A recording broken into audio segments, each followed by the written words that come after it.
Okie dokie.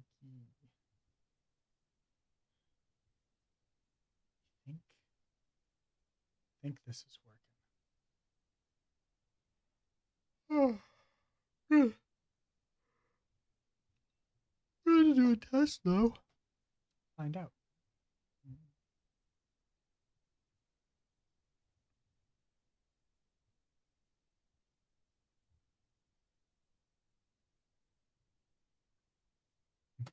If it shows up. It showed up. It's working.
There's something that I wanted to try.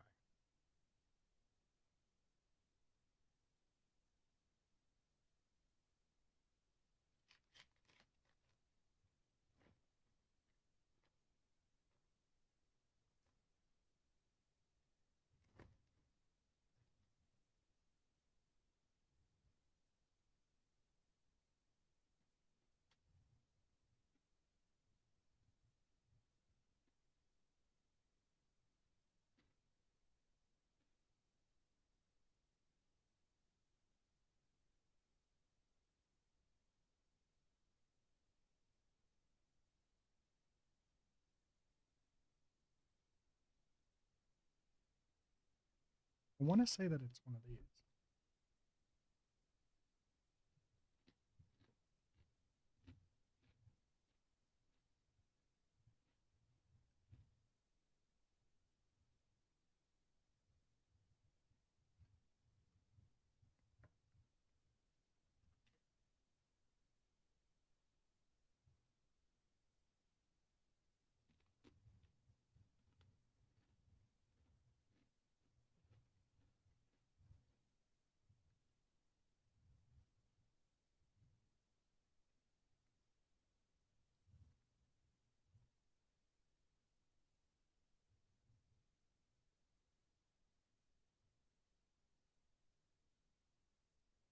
I don't know if this would be under S for shaders or M for material.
I think this is expecting forward shading.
So I actually put some thought into this, and I think I found I found a set of tutorials that I kind of want to make.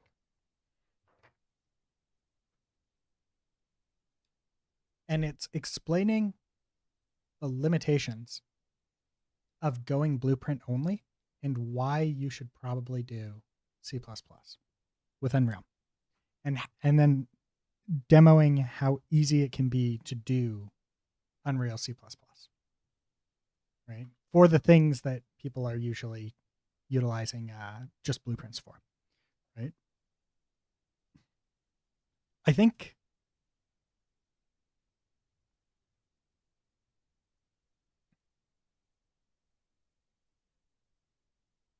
that would be a really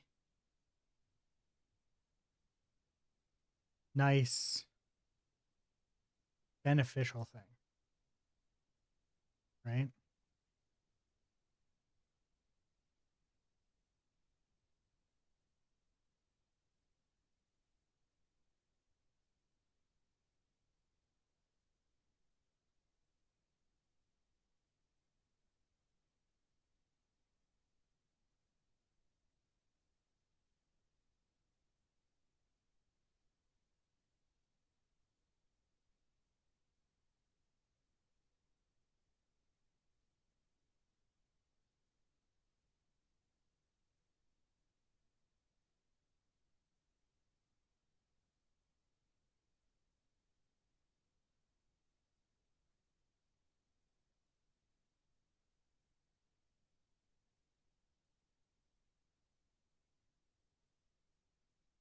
Because those are texture samples.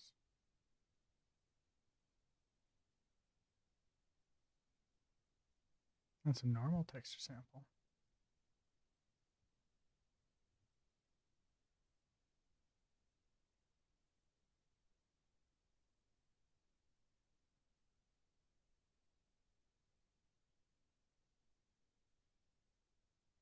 This one's the... Yeah, this one I'm going to get rid of because we're not actually going to use this one at all.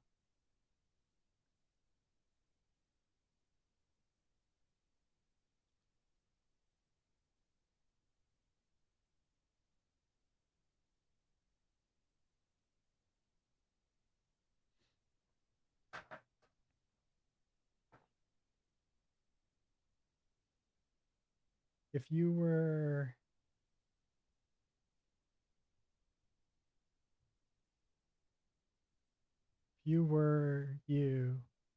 If I were you, I'd just write the logic. Wait, what? What do you mean? What do you mean?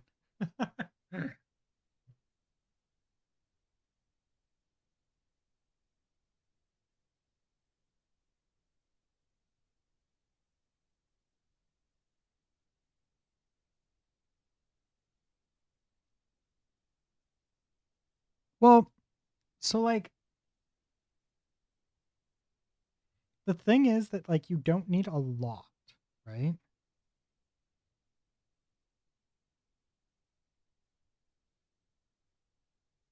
You don't need a lot of C++ to gain a lot of the really cool benefits.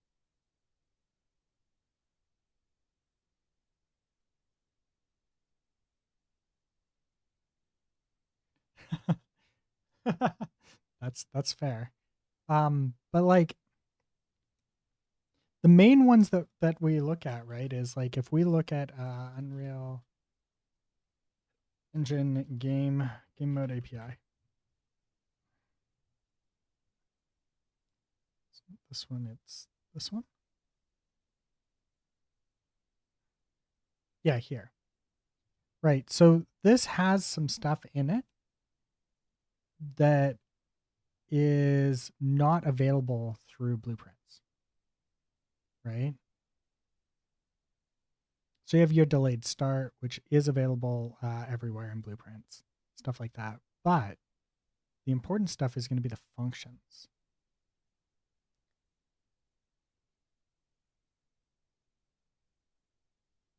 Add inactive player. This is not available I don't believe through blueprints.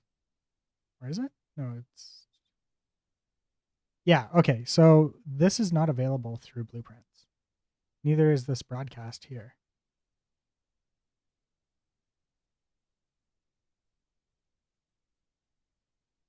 Right? Or this one here.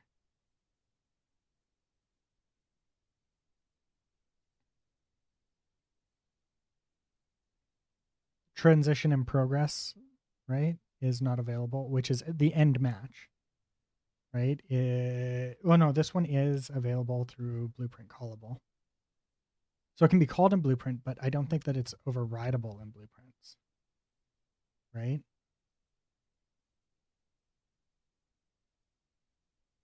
Find the inactive players, stuff like that. Like some of these are just not available. The big ones though are like handle.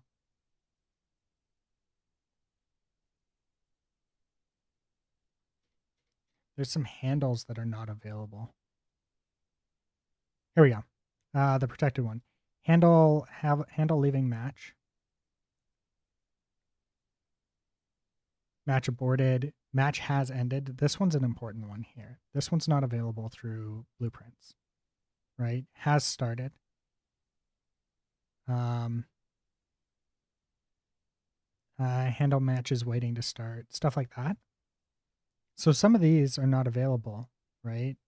And because of that, you lack the functionality, right? So effectively what happens here is, you come in here and this plays ready to start. Yeah. So this starts and it just repetitively calls. Then this, once the match has started, it repetitively calls this one on a loop.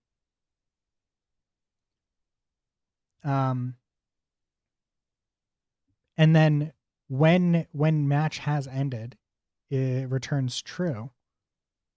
It calls this. Right? And when ready to start match calls, it calls this.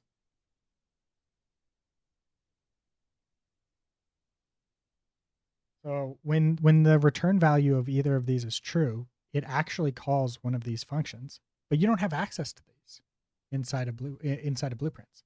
But we can make it so you have access to them inside of blueprints. Is it the right thing to do? Maybe not. But we can give you access to it and it's not very challenging. Right?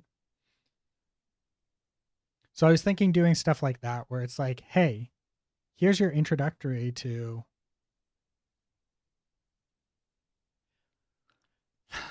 it depends on the person, right?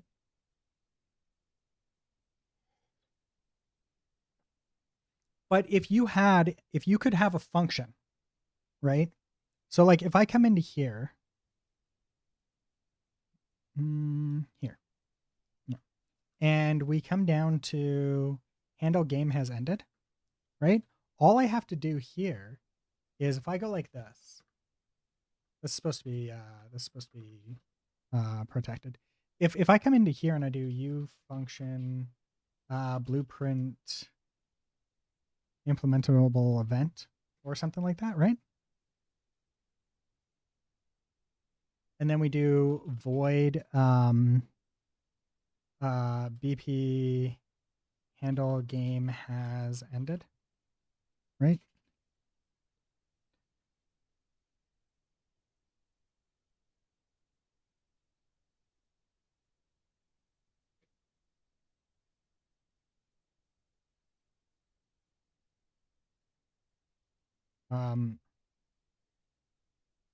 Blueprint native, yeah, blueprint native event, right? Then we generate this definition here, right? All we have to do here is we call the BP handle has ended effectively, right? And now anything that we do inside of this function, right? And this function can now be implemented inside of your blueprint, right? Well, this will get called. So now we've effectively taken this and we've extended out this function so it can be called, you can create a blueprint for it.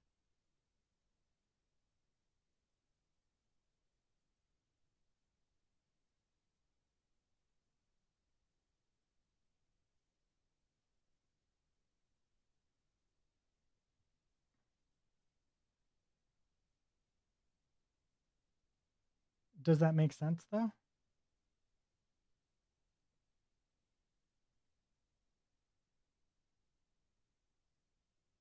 Because this is entirely blueprint based. This function here is now available in blueprint. And then this just calls it.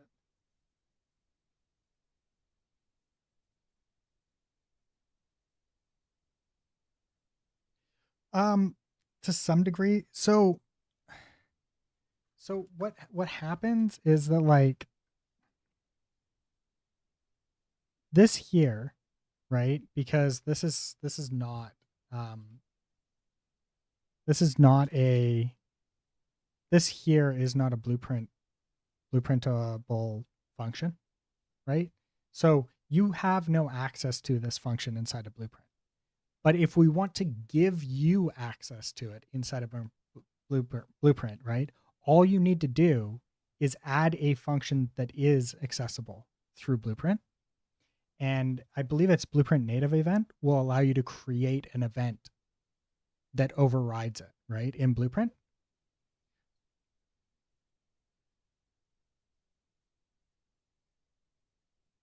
So for me, I would just do it in like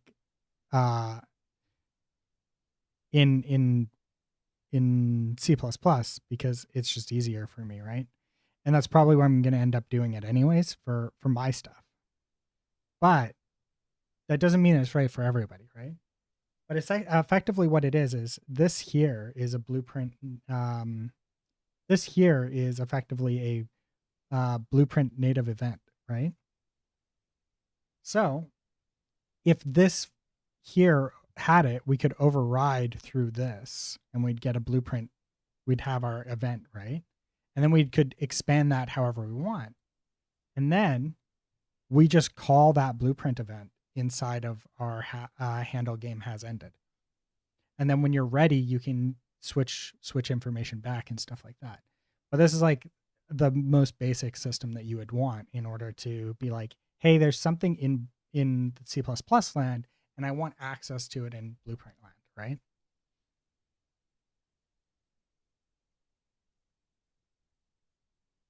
Yeah. So if we go like this here, we close this, we'll save. Just to make this a little bit easier, I can actually show you how this would work.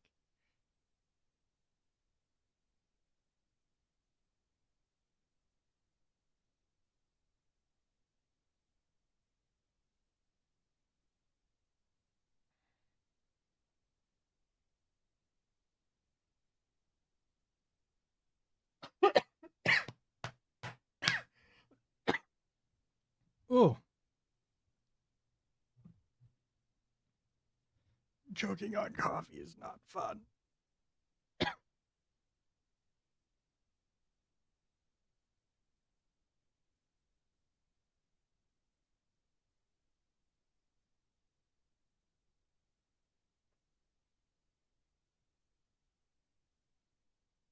Okay, so I think it's this. Give me 1 sec though. I've gotta double check what the call is for this.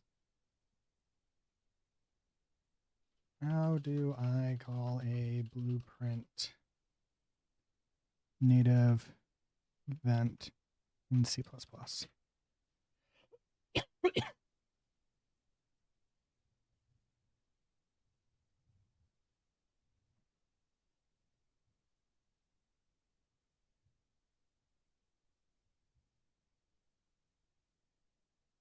Okay, yeah, I did it right. It's just the sometimes there's like slight differences on how it needs to be called. So here we go. So now if we hit play, we're going to open it up. And this is my game. This is my HUD, my IC HUD base.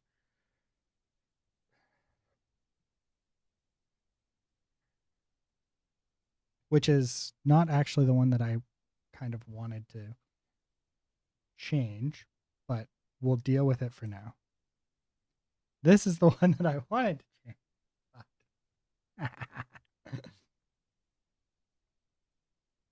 All right. Let's take that out of the HUD.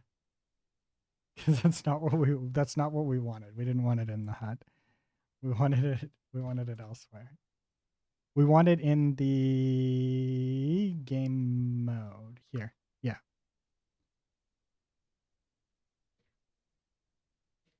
There. And then here we do BP has ended.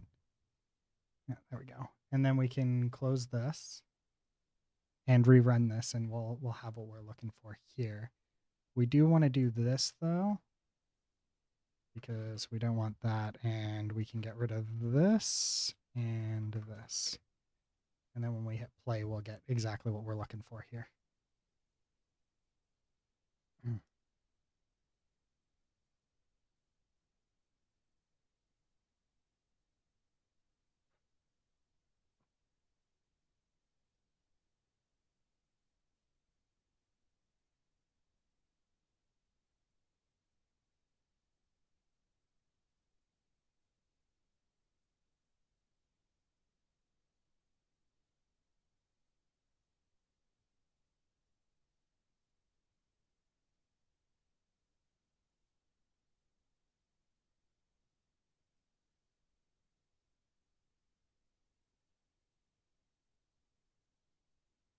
Okay, so then we come over to world setting.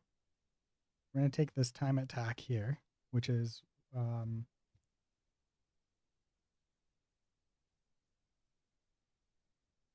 there's our IC game mode base, right? And then if we come over to here, we can do BP handle game has ended. There we go.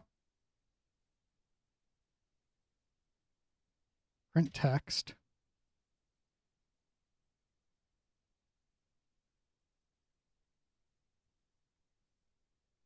Now, when our countdown timer happens and it drops down to 0, it's going to fire that text.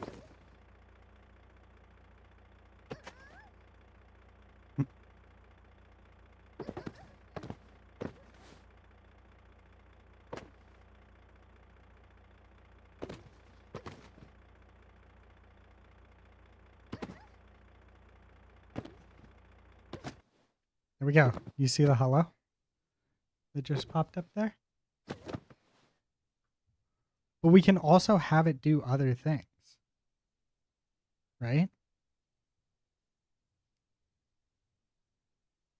And here, if we say BP handle game has ended, there, and then let's make this last a little longer. So we'll say, we'll make it last 10, and we'll make it red.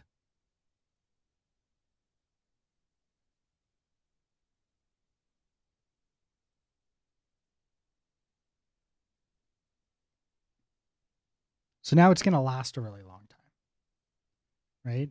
And then if we go to our game state,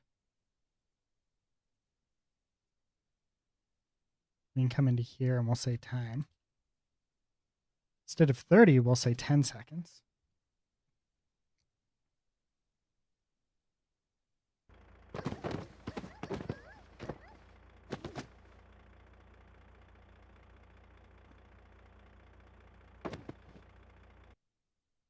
There we go. Handle game has ended. You see it up in the corner there?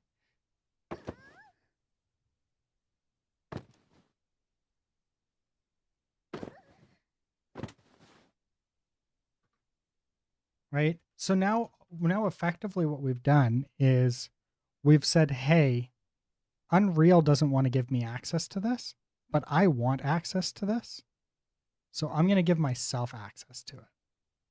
And that's all this does, right? And it's beautiful like that.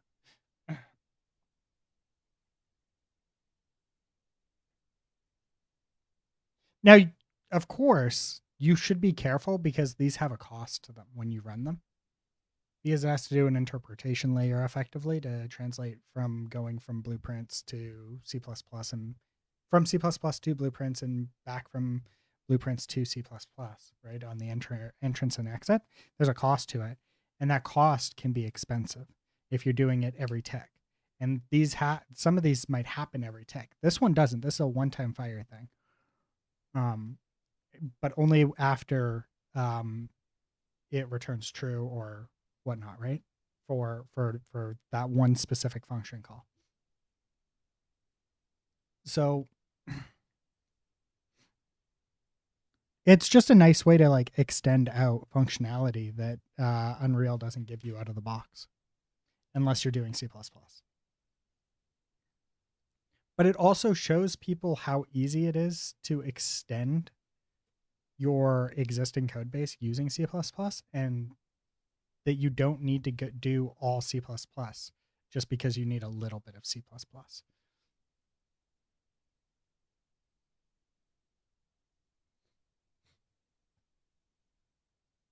Don't be like Sudo.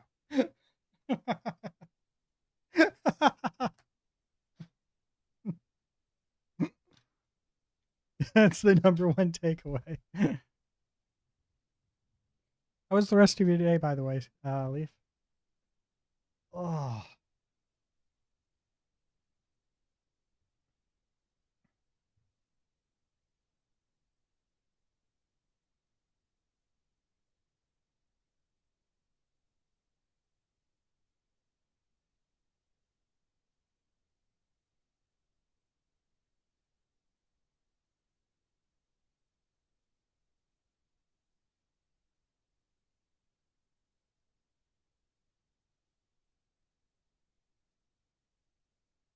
character.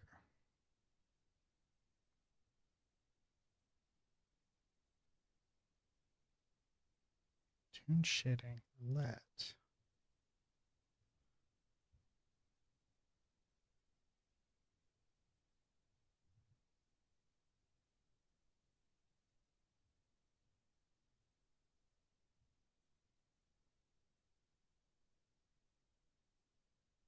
Where's the level?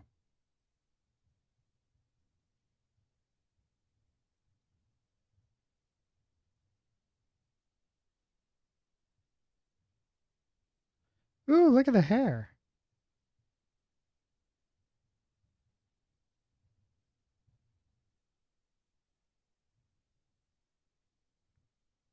That's actually kind of nice hair. What is this? This is like a temperature gauge?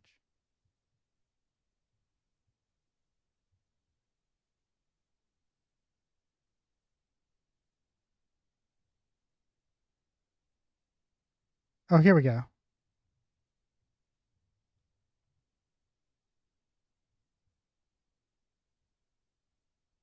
I'm still siding with 100% scripting.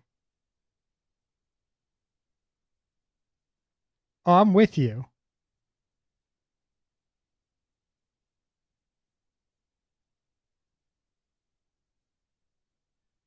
Sorry, when I was saying you, I didn't mean like you specifically necessarily. I mean like you as in like the viewer, right? Or the person watching the tutorial, right? I just wanted I figured that might actually be a good thing to clarify at some point.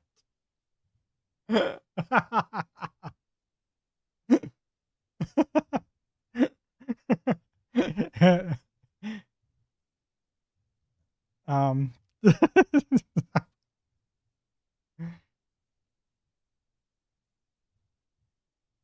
what's the error?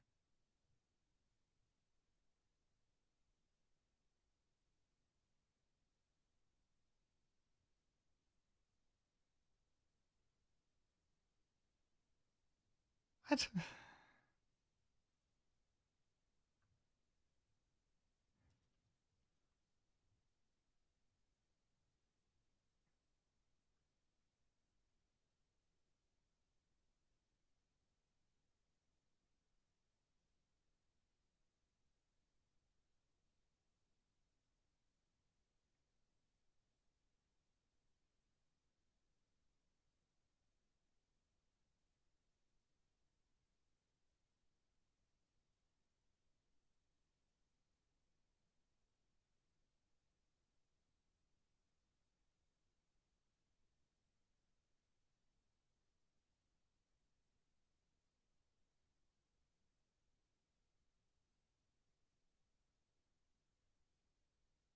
What is going on here?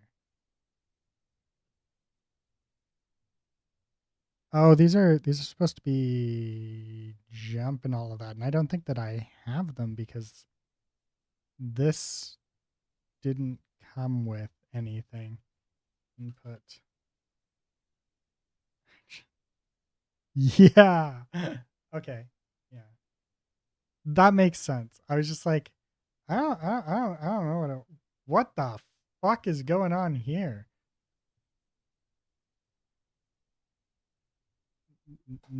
This is bad. What's going on with the camera?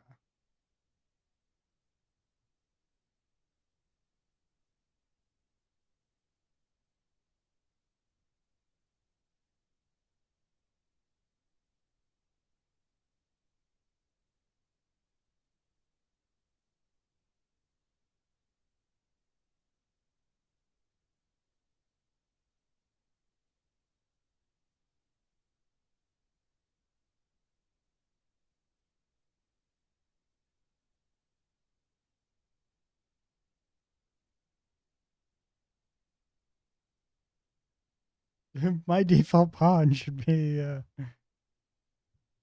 else here. What is it? It's time attack.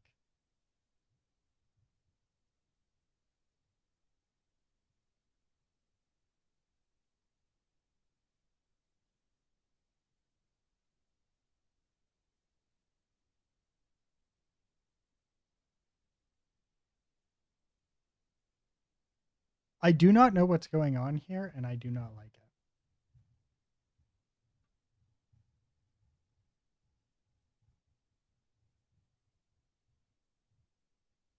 Yeah, but like, why? Like, but is this a post processing effect?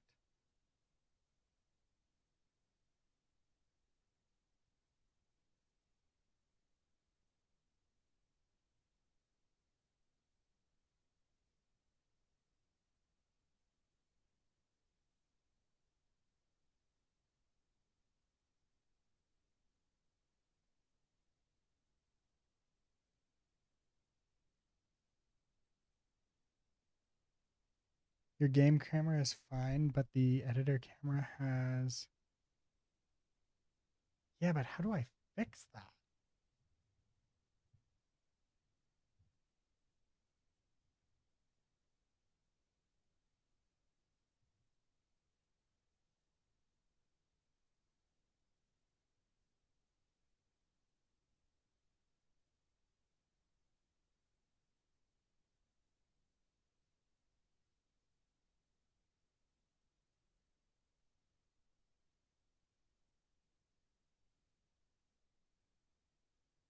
What is it supposed to be?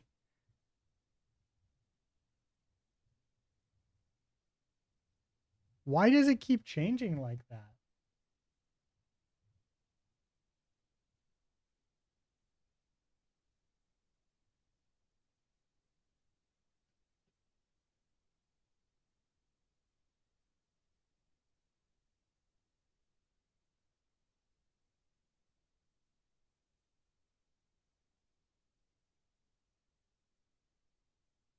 Yeah, it really, really, really wants to be.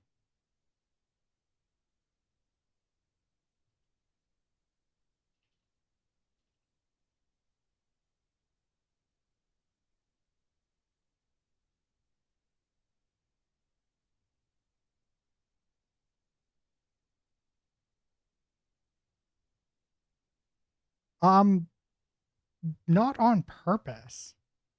I'm trying to figure out what's setting the field of view to 170. Because I would like to not have 170.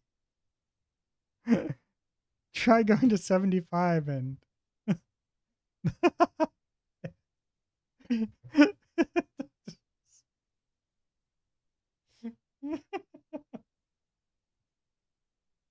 it hates me.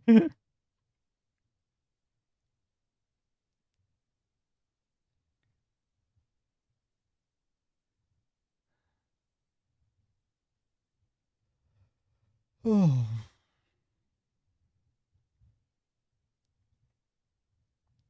Do not save anything on this level. I need to leave the drugs. No, I need to take the drugs. My head's actually been bothering me a bit today. I think it's because I've been out in the cold a little bit.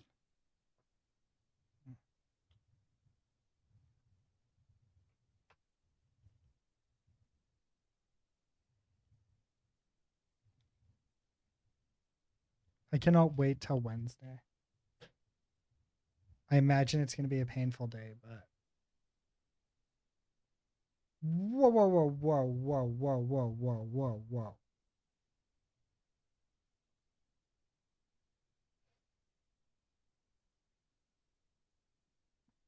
I get my staples out.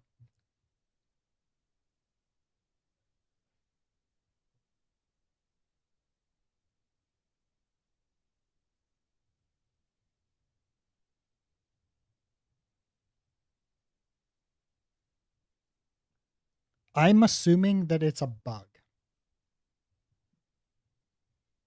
Something was bugged the fuck out there. It's the only thing I can think of.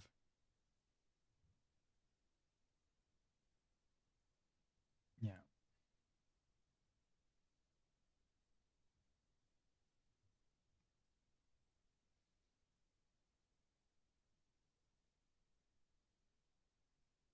And then after Wednesday, I should actually be able to um,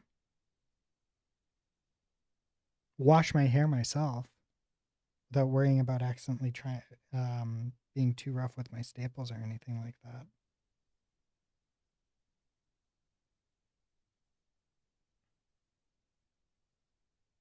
Rita, you're already heading out? Hmm.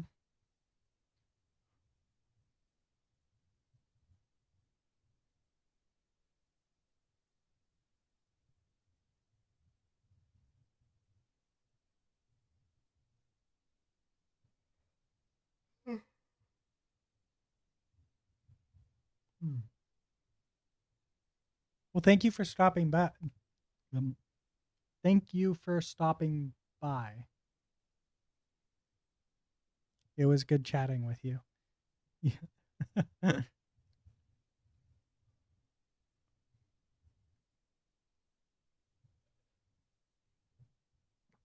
Let's see if my FOV is all screwed up now. What's going on?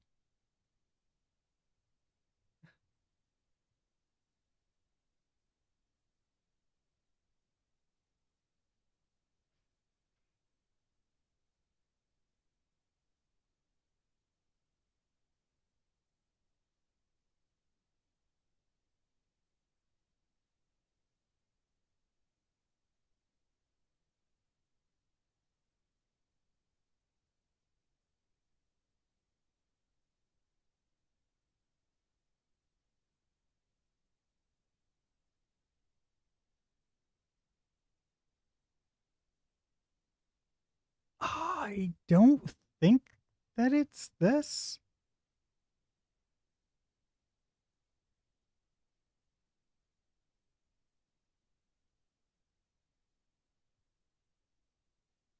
I'm going to delete this and find out, though.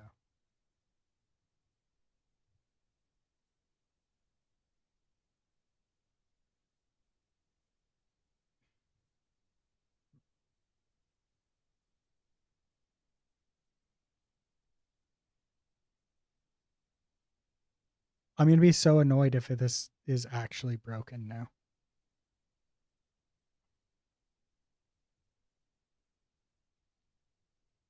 If this broke my fucking game, I'm going to be so pissed off.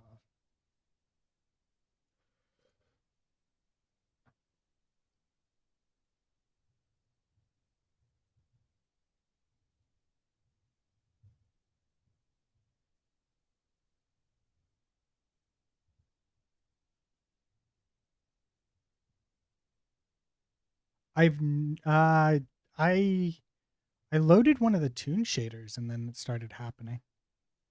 But I don't think that it would, like, it doesn't feel like that should be the case. But it is possible that like the toon shader might be distorting the field of view in order to get a specific look. But like it's just so weird.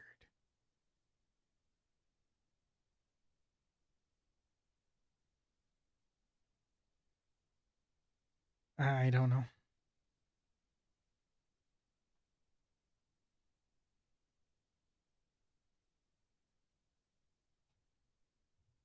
The thing is that it's not entire, it's not out of the realm of possibilities. It's just unlikely.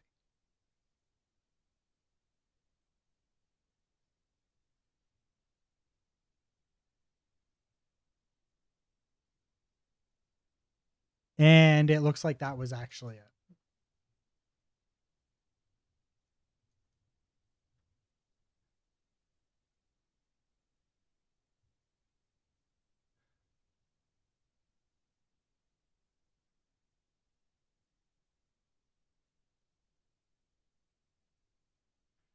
Well, I figured because it's not actually a plugin, it wouldn't make a difference.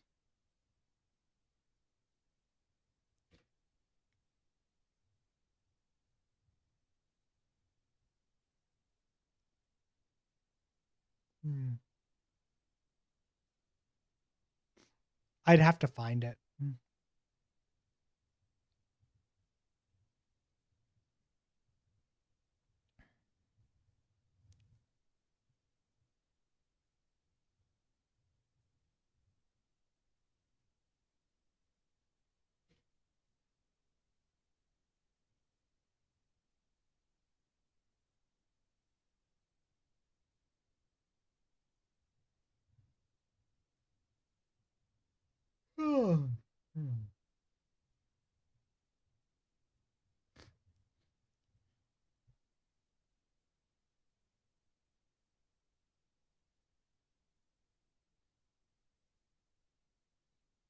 So if I go to materials and textures here,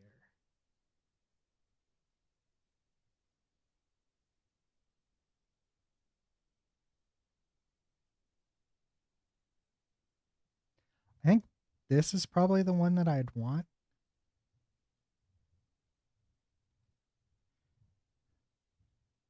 Or the cell outline shader might actually be a better option.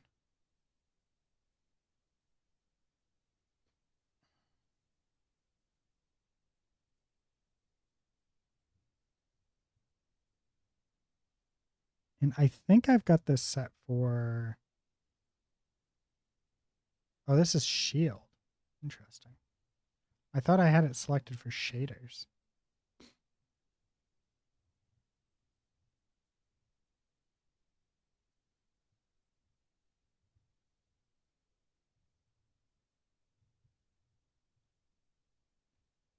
And this was, what was it?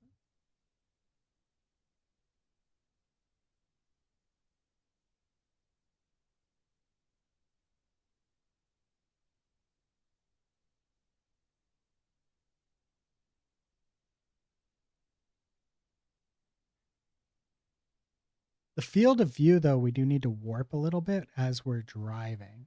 So at certain speeds, we'd want to shift the field of view, right? And that makes sense. But I don't want to do it while we're standing still, right?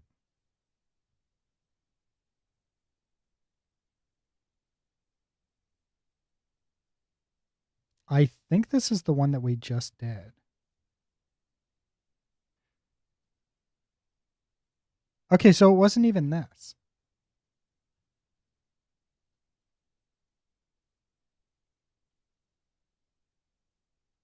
No, it was that. Okay.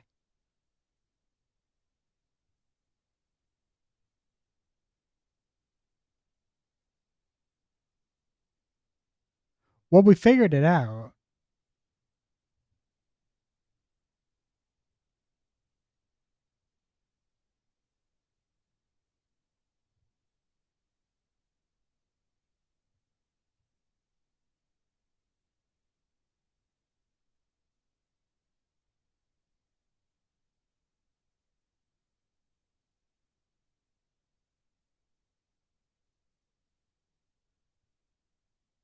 So this toon shader here is the problem.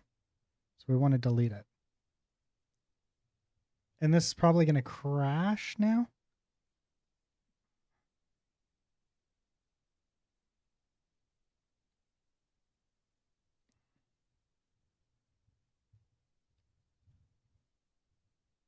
Well, it doesn't seem to be an Sorry, it doesn't seem to be an inconsistent bug.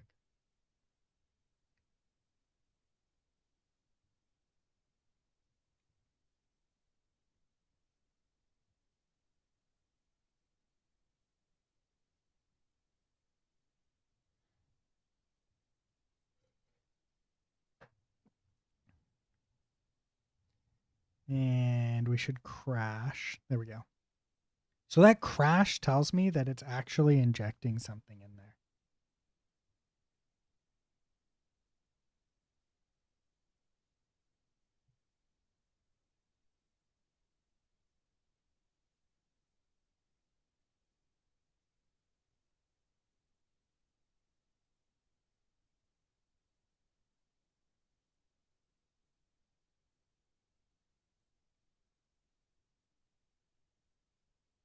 Something to do with the point light system.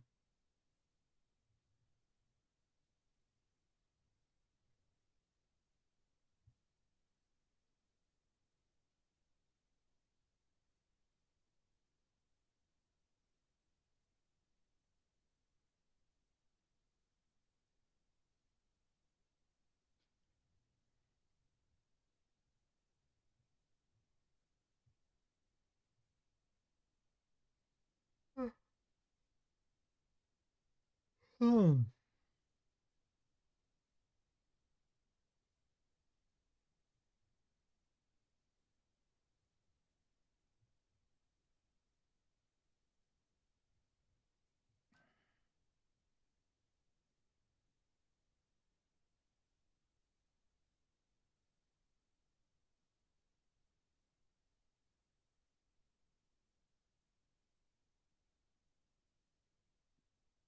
Hmm.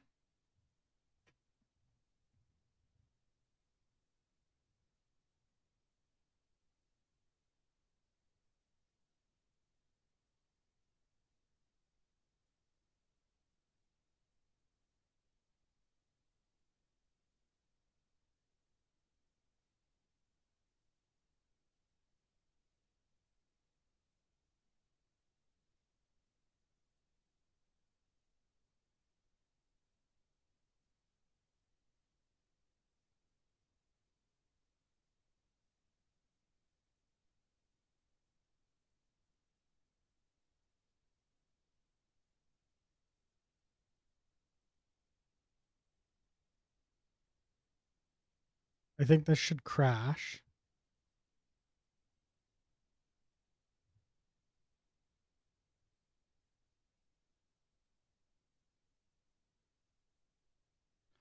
It didn't crash. Okay, so now if we go back to the perspective camera, we do 75.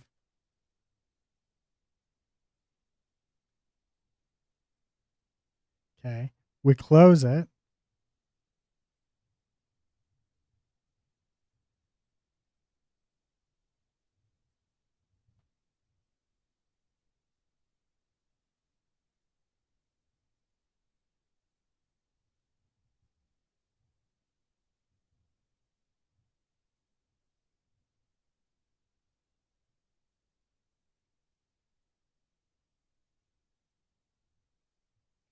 We're just going to clean up by deleting a bunch of stuff in the project.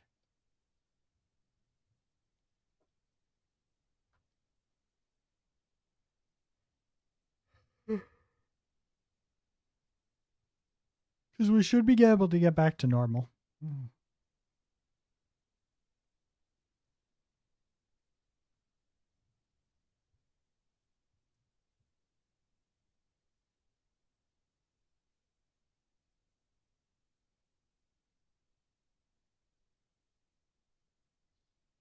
That is not what's supposed to happen.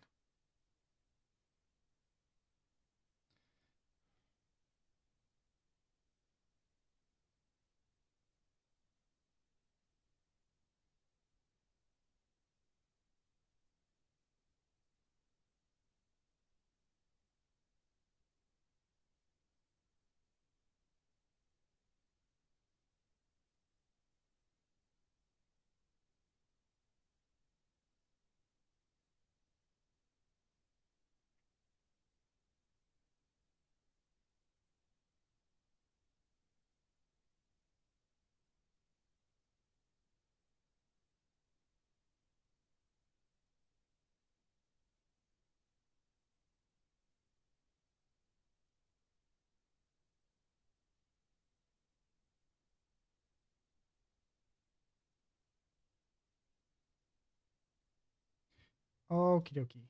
There. Now we've cleaned out all of the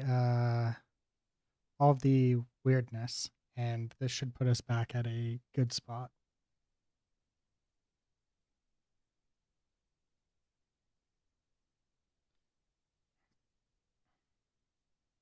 Where we no longer have the fuckiness of the field of view stuff. I'm assuming that there was an actor or something that was getting overwritten somewhere, or something fucky was going on with something, and it was causing the field of view to update dramatically. Like, okay, Unreal Engine FOV editor. FOV keeps going to 170.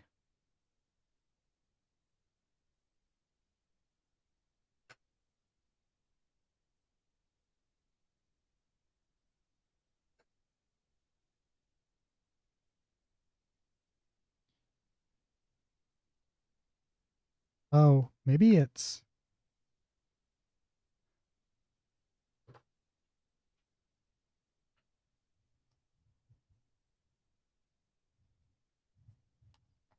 you know what? That might be it.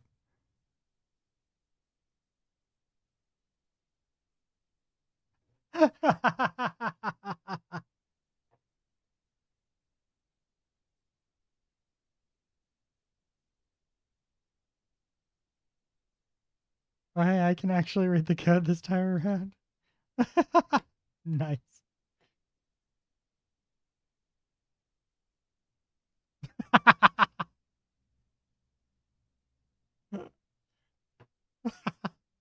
One of the buttons was being pressed.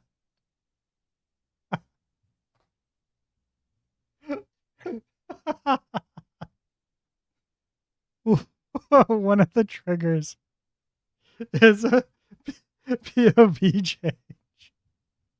I just don't know which one it is.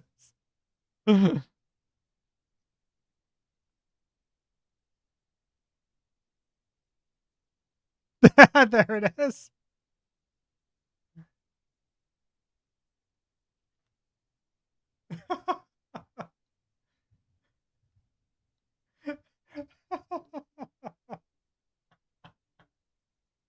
It is left bumper was being pressed. The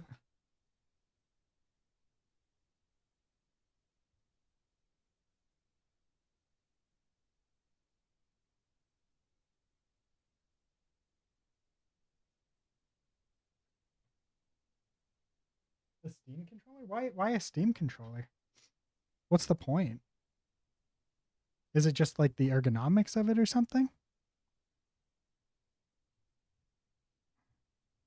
Sticky man. Because like if you're just looking to replicate like a Steam Deck, then you want a PlayStation controller anyways. Oh.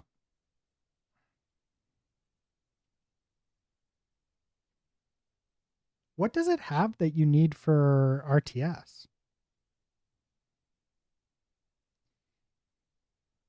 Is it this button here?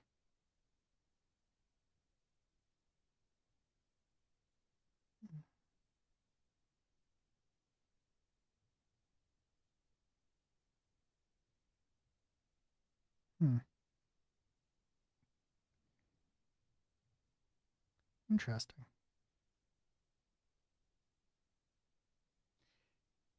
I was gonna say this one's seen better days, but it's because it has a sticker on it. Are they coming out with a new one? No. Okay.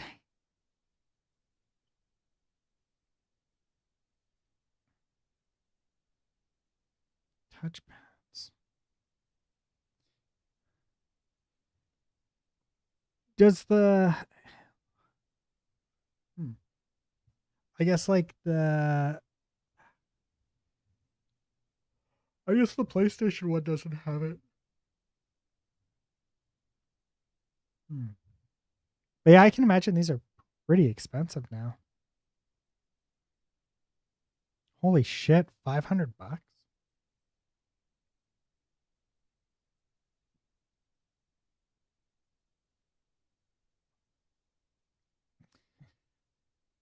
To be fair, I would totally buy this controller again, like hunt it down, and it's hard to find. Razer.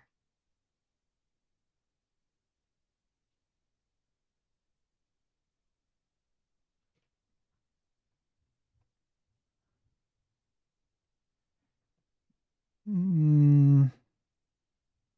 Wait, is this real? Is this real? Don't you play with my emotions.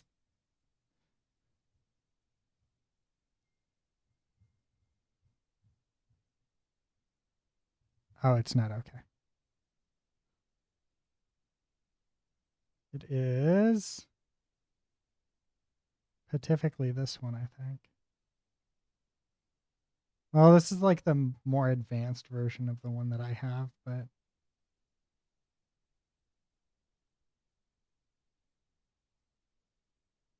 or the less advanced version? I don't know.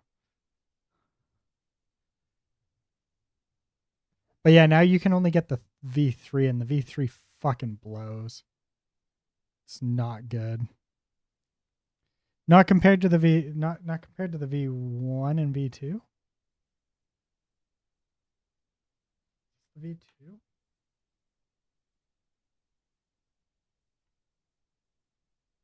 I love this controller so much. I'm not looking forward to the day that I have to get a new one. It's this one.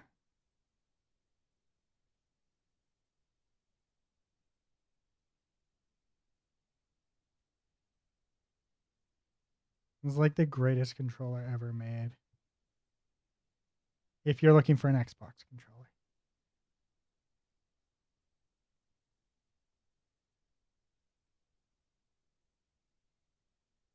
I don't even care about this button here.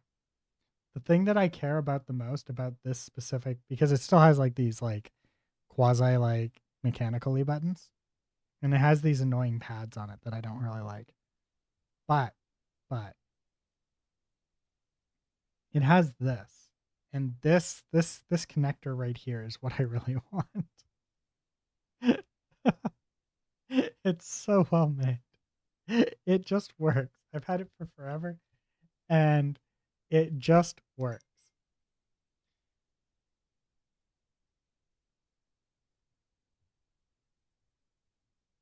Man, I have missed my 60-inch TV. Give me one sec here.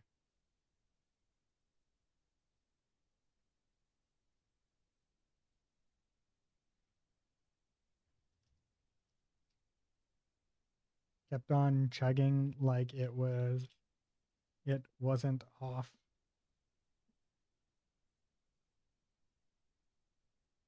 Just had no time to set it up again, but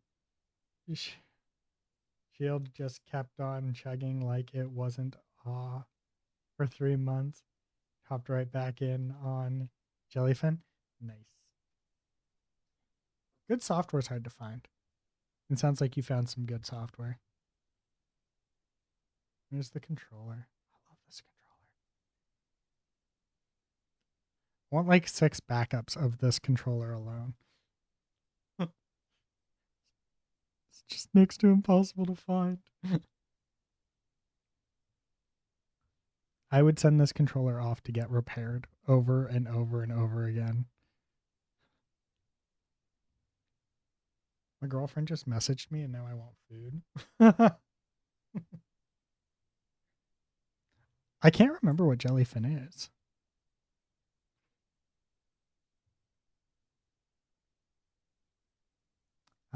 It's like Plus. Is it Plus or whatever that like thing is.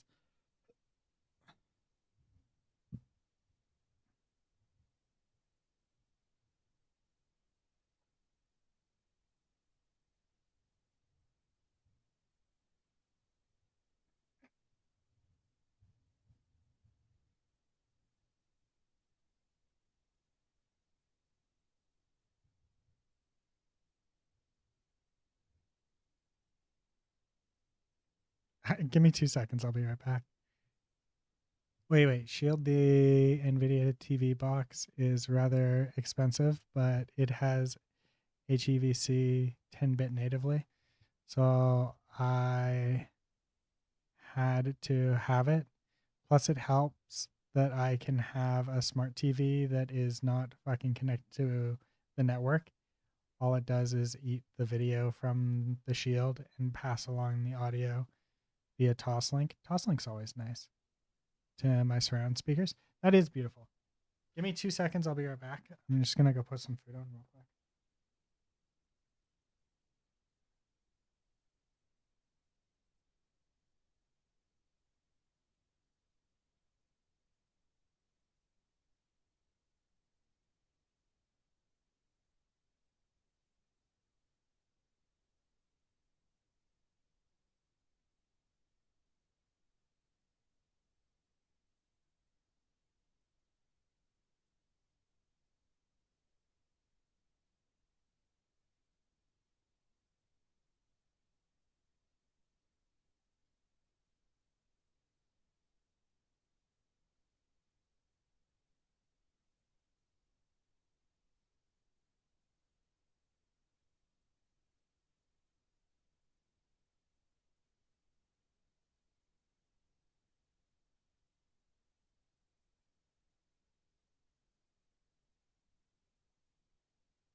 You've seen. Oh, yeah. Yeah. Many times.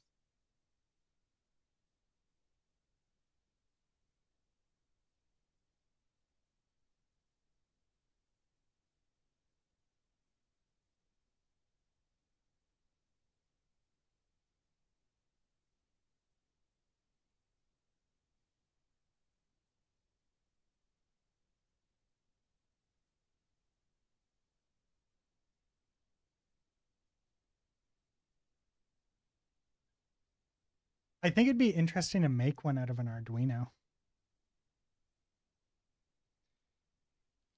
I don't know if you could out of an Arduino. Maybe like a Raspberry Pi though.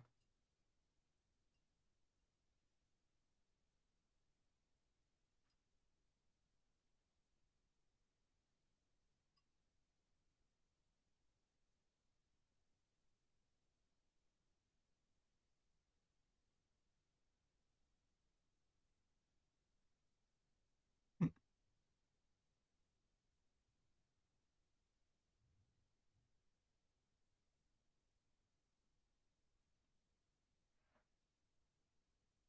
And the only reason why I'm saying maybe not an Arduino is because like you'd have so many be the limitation of the memory size.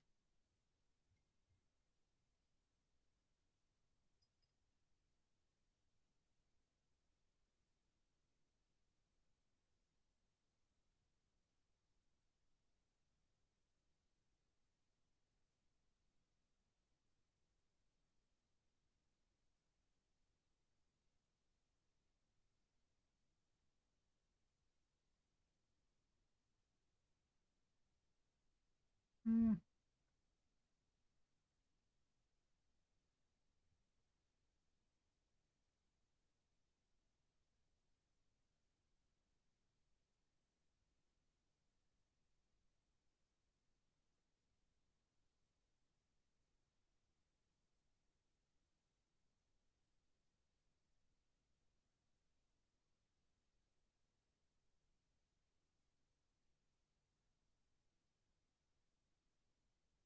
Because it was such a cool piece of technology, right? Oh yeah, I remember this one. The remote that had like the screen and everything.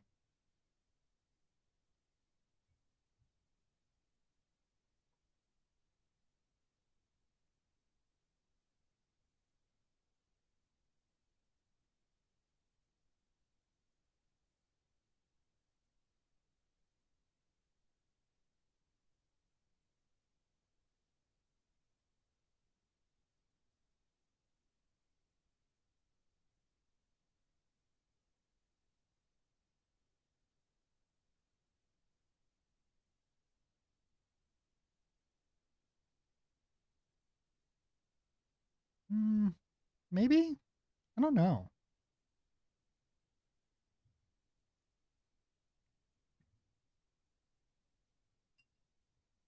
This is pretty cool.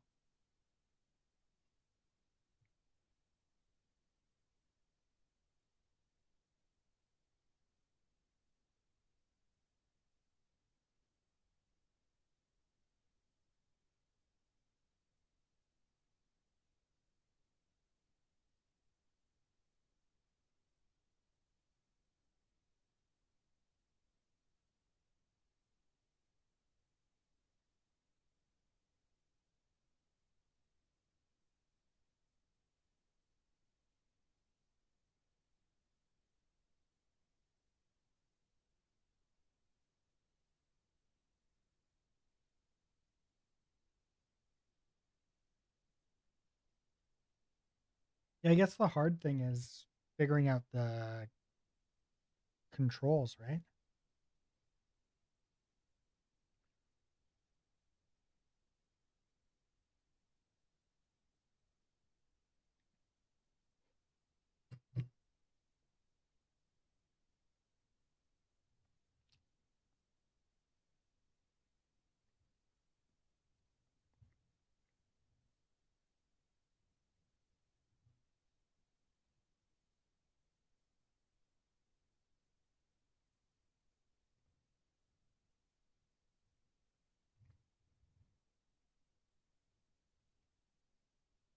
Has nobody done it yet? Been able to do it yet?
Well, that's poopy.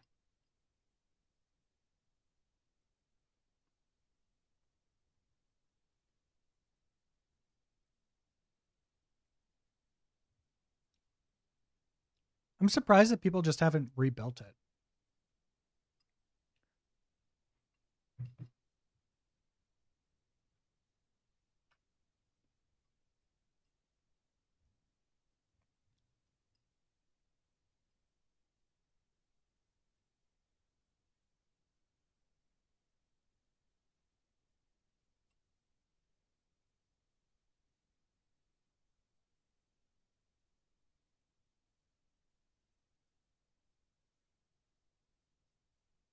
No, but I imagine it's absolutely massive.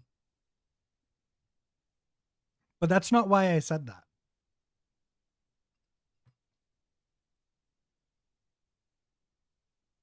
Just bear with me, though.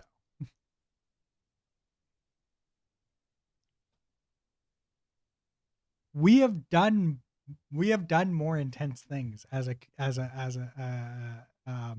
community to gain back functionality than manually rebuild databases of millions of devices.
I think one of the biggest ones that we've seen, some of the biggest ones that we've ever seen as a community is like when people reverse engineered the entire WoW server.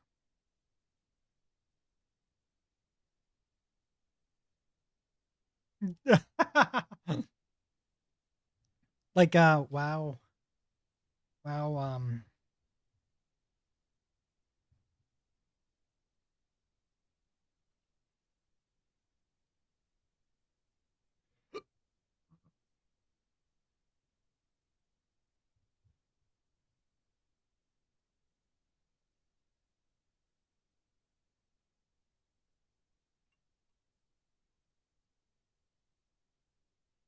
I don't know if Proton would be it.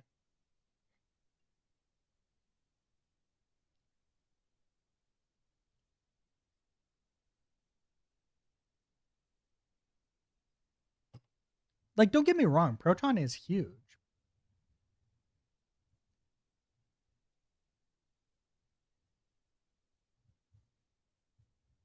But like this server here is kind of massive.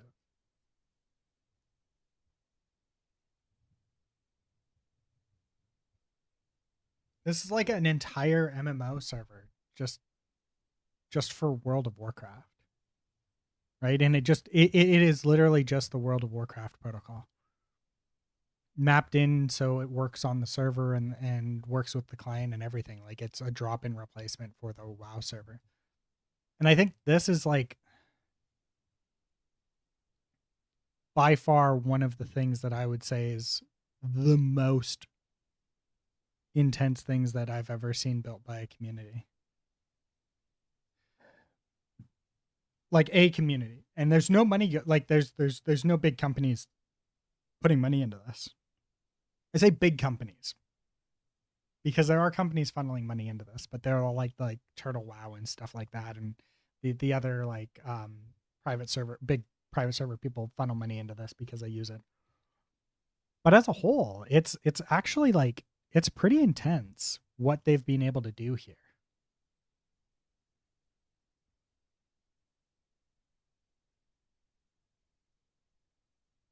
Well, I think this is an old version. No, never mind. It's not an old version.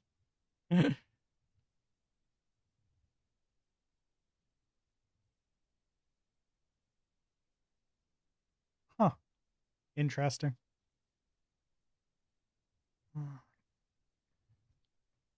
Windows 8. I wonder if it's the Wrath of the Lich King one. Like this one might be the newer one. It's like broken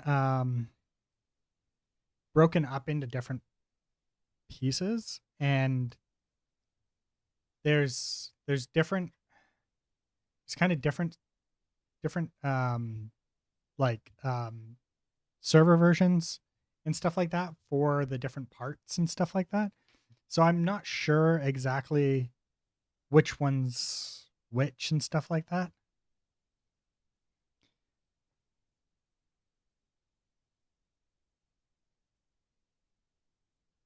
I know this one's classic.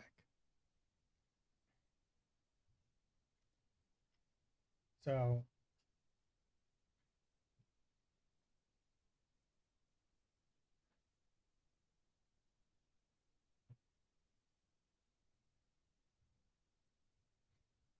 NetBSD, so it runs on everything.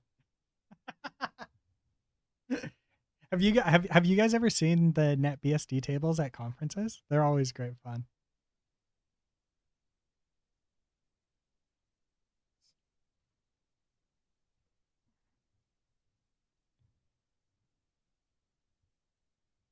Oh no, no! The NetBSD conference tables are usually like a hodgepodge of like all a bunch of different random devices and toasters and stuff like that, and everything's running NetBSD. I think it's NetBSD because like the joke is that NetBSD runs on everything. No,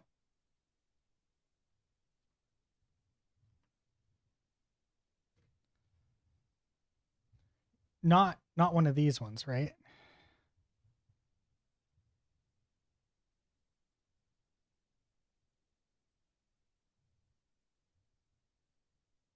Was it this one? Mm.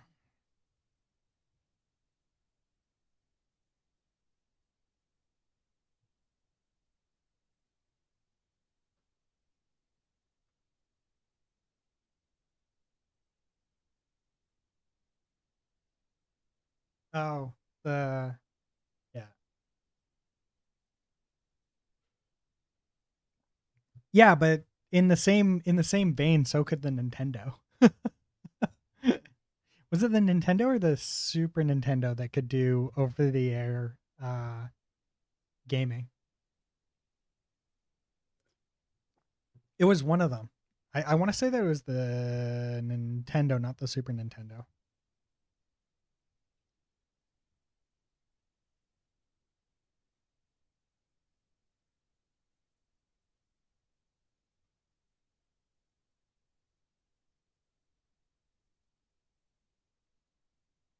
Yeah, here we go.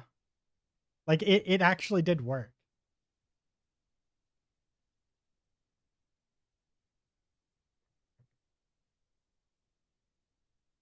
Yeah, but I'm from North America. We called it the NES. So I'm just used to calling it the NES.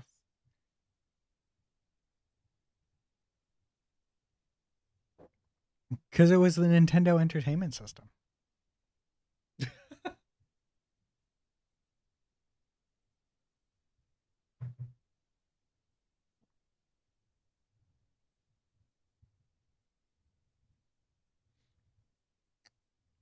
They're not as 50 years behind as they seem.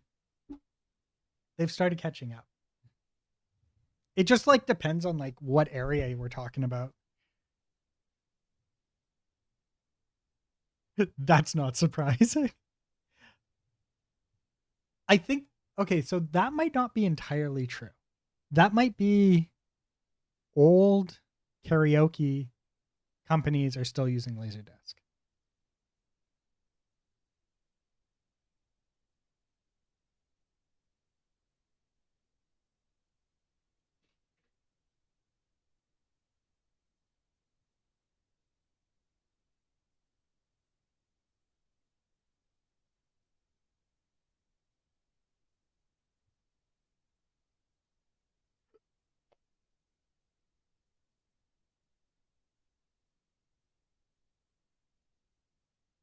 Yeah, because they ceased production in 2009.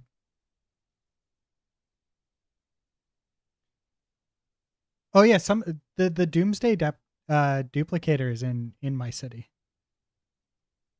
Like one of them that's in proper use is actually being used in my city.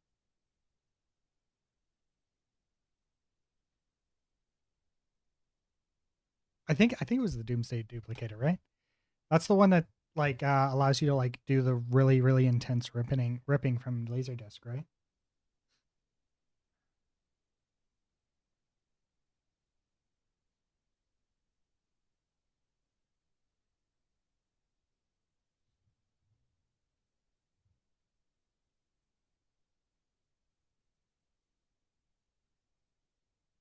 Yeah, and the reason why I say that is because Linus is using it. Reboot.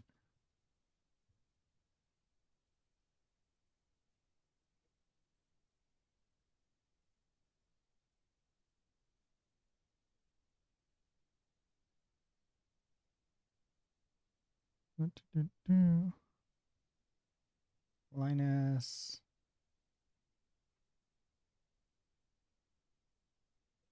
I don't think I spelled his name right. Here we go. Yeah, because they're doing the digitalization of reboot.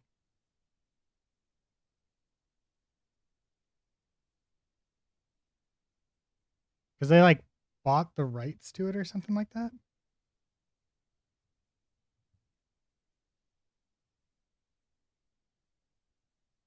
Linus Media Group reboot project.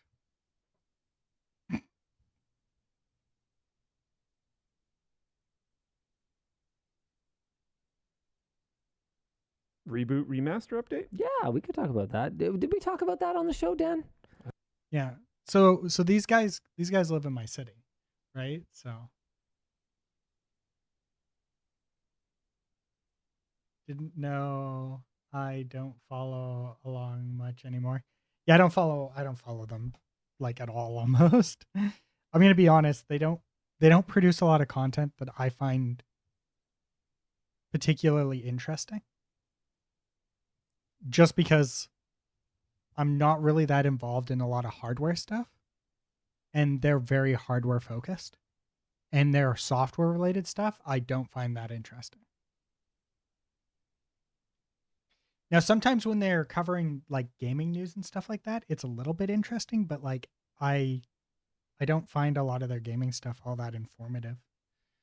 Other than like breaking news stuff sometimes, right? So, but I find this interesting, the reboot thing, because reboot is a big was a really big show in Canada. So I was talking to my girlfriend about it at one point because he like bought the rights or something like that to it.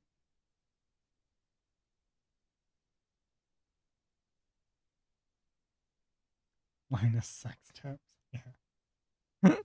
Perfect. 10 out of 10.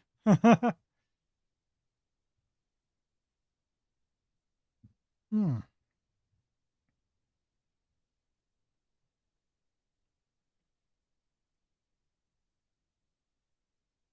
Now that we figured out why my FOV was being fucky,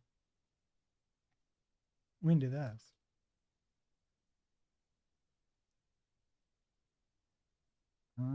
Tune.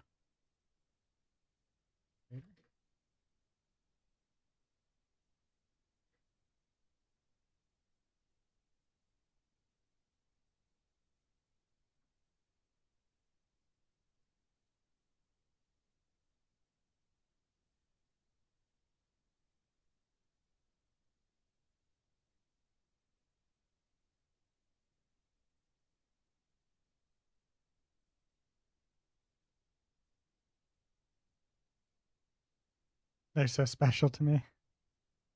I've seen a few Linus Thirst Trap montages. I don't personally think he's a particularly good looking dude. That doesn't mean that he's not. He's just not really, like, I don't think that he's particularly good looking.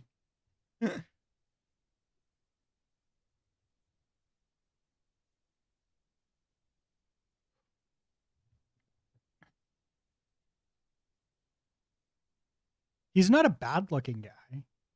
I don't understand the thirst traps.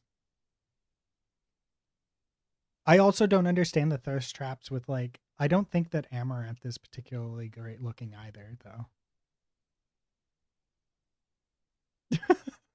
Like, or Pokimane. Like any of the big streamers and stuff like that. I don't think any of them are particularly great looking. Which Pokimane or Amaranth? I'd have to look at Amaranth again. Both. It's been so long since I've seen a photo of Amaranth.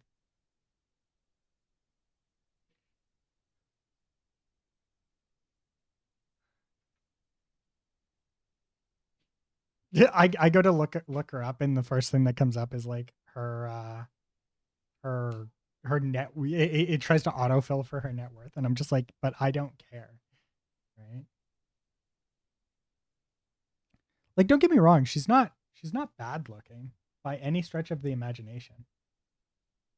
I just she doesn't really strike me as anything special. I think it's mostly all the makeup that she's wearing.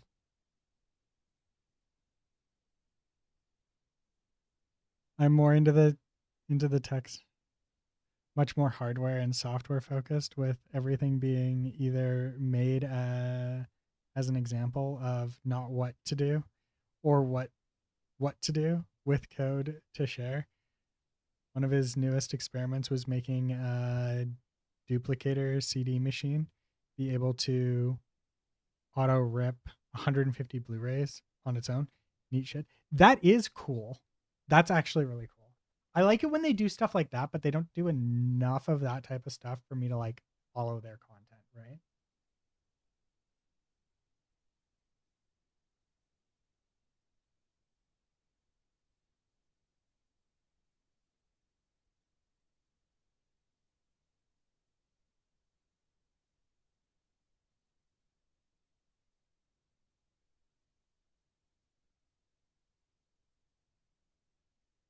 Wait. So this was an Linus Media Group 150 Blu-ray ripper.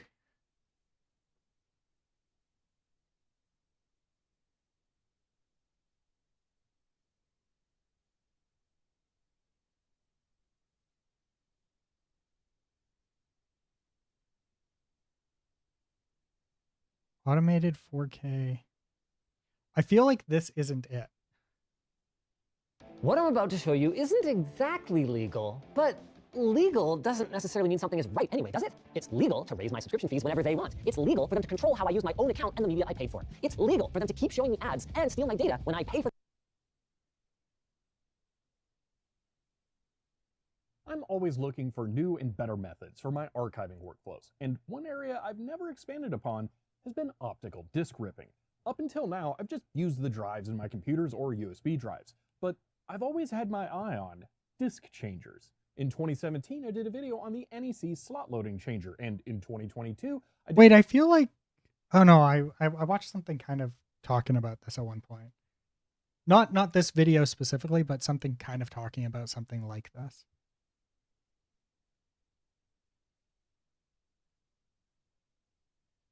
Did a video on the Torsen caddy changer, but those were never the end goal, just a fun step along the way. Some things I haven't made videos on are these Pioneer DRM 6324X and 1804X jukebox changers. These take the 6-disc caddies from Pioneer's home stereo line and let you work with many more discs at once. But the reason I've never made a video about them is that they don't allow full access to the discs and are completely unsuitable for ripping. But I have known what the real answer was for years. Disc duplicators. A whole product segment dedicated to high-throughput CD and DVD work, though for writing, not reading. I managed to find an example of the most common variety of these locally, but that's just the tip of the iceberg. The next style is one of these, a hopper-based solution that can drop discs down from above. But even that can be bested. This is a 3-drive, 3-hopper, robotic disc duplicator, capable of queuing up to 200 discs and working with 3 of them at a time. This is my dream machine for disc ripping, but it had many problems. There was no documentation on how to use this thing, and the CD drives in it failed one of my tests to be suitable for archival ripping. So I had to completely reverse engineer the software interface and modify the unit with new drives. Sounds easy, right? Well, this took about a month of non-stop work, so buckle up while I walk you through why you should never get one of these, but why it's so awesome and you'll want one anyway. I feel like this is right up your alley. Sticky Man, this is perfect for you. Trying to think of like how I would do it if I really wanted to do something like this.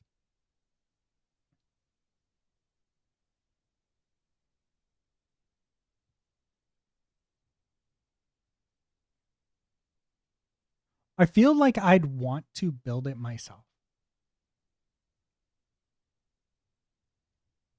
And I think I know enough people that I could probably figure out how to do this.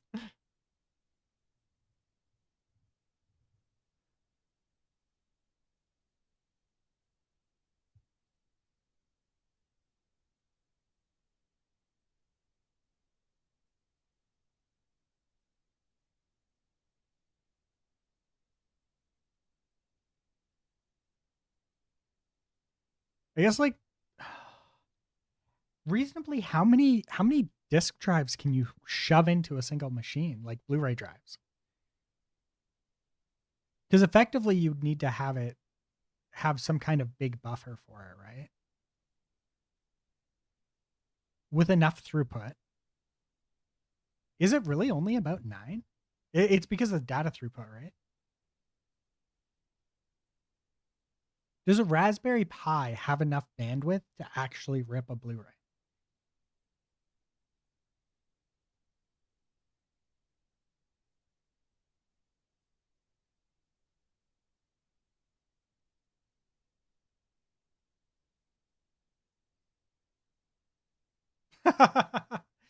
But you could get around that.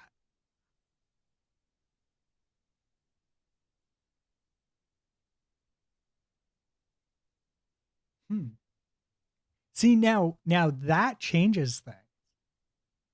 60 megabytes per second.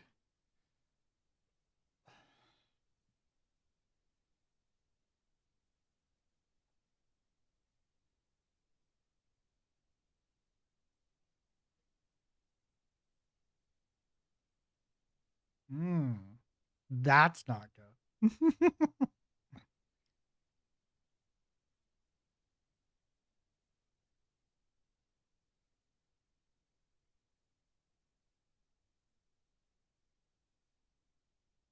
Maybe a Raspberry Pi then?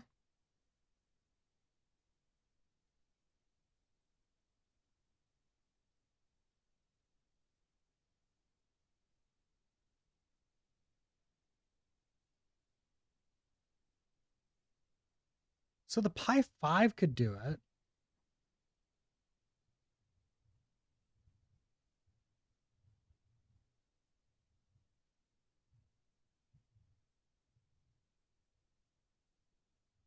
The most you'll get 10 gigs.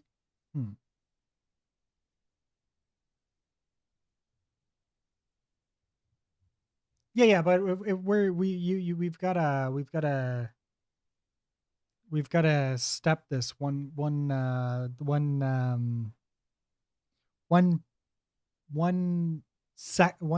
piece at a time.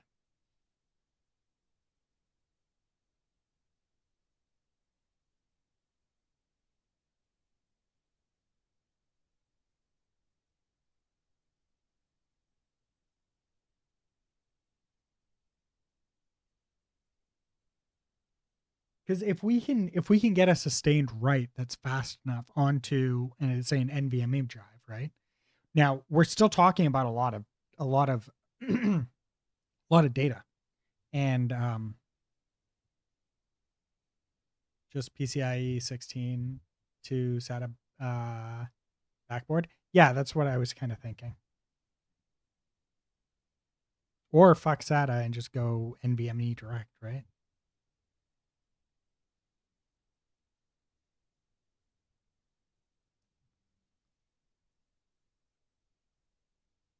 And then you could do FPGA.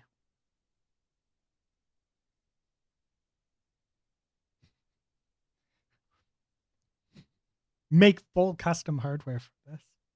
Go FPGA. No.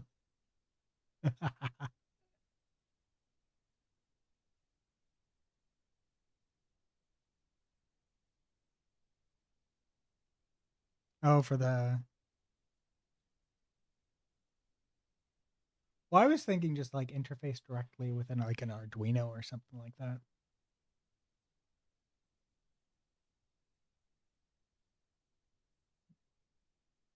Like if I really wanted to go all out on this, I'd probably be looking at FPGA.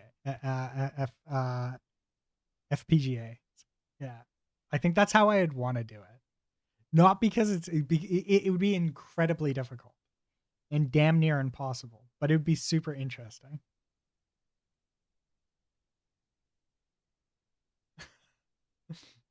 No, because then you can just add in a new drive whenever and it doesn't matter, right? And then you have some way of cycling through the desks, right? And the more segmented you can make each piece, the more you can expand it out as needed.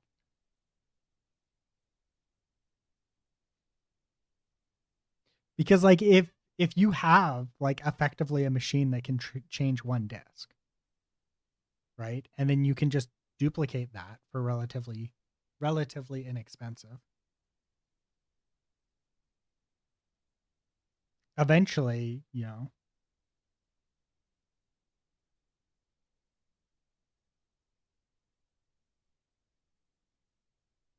Well, right, so you have your disk drive of some kind, right? This is your BR, right? And then you've got like your Pi, and maybe you've got like your NVMe drive right here.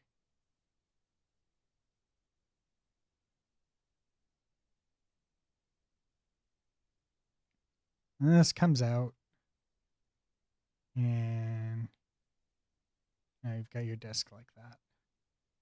And then if you've got some kind of changing system, the changing system here could be like on a rail.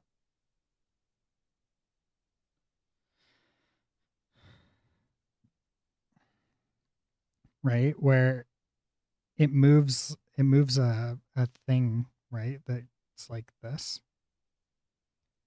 way and this way.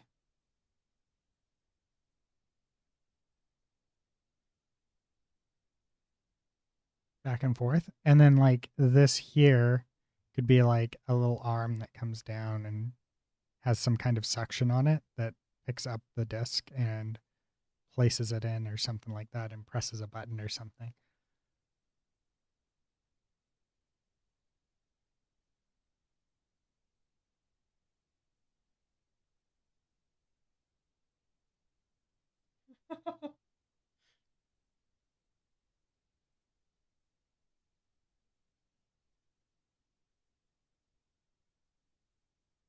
See, I'm thinking.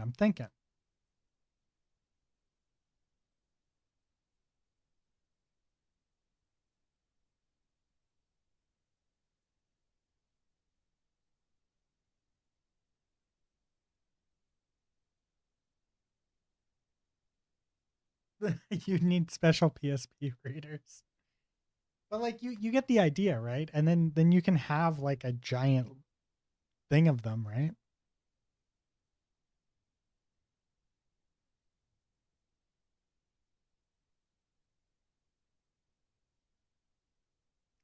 Or don't they need a special reader? Or do you mean like actually crack them open? I don't know enough about the PSP. Hmm.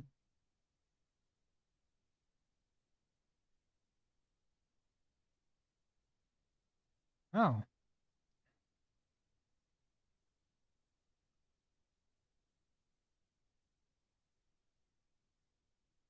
Oh. Yeah, I guess I never really thought about it because you could just pry it out of this little container, right?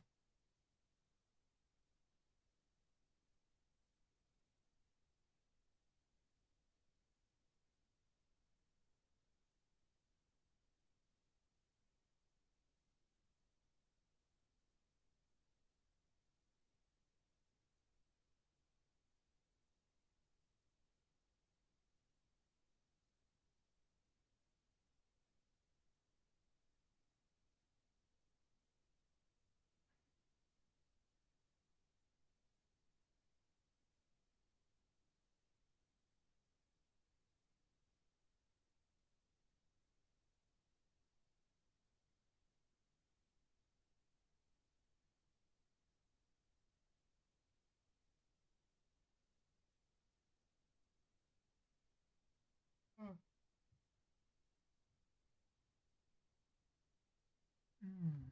Mini disc is awesome and is somehow uh, starting to sell again. Really?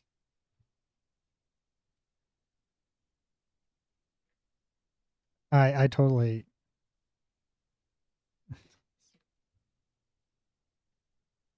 They're oh wow, they're expensive. Unsurprisingly,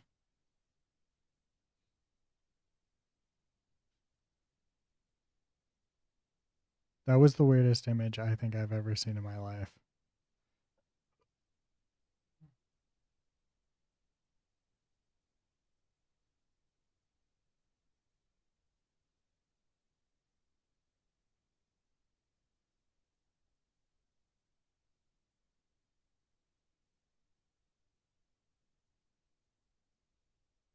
My girlfriend sent me a photo today from her office.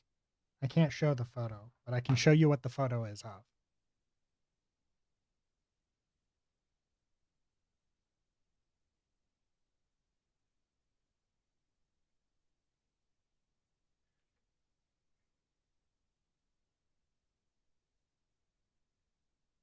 It was one of the newer ones of these,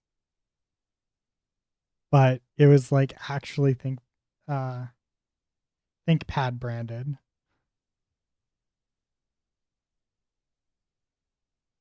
And I was like, holy shit.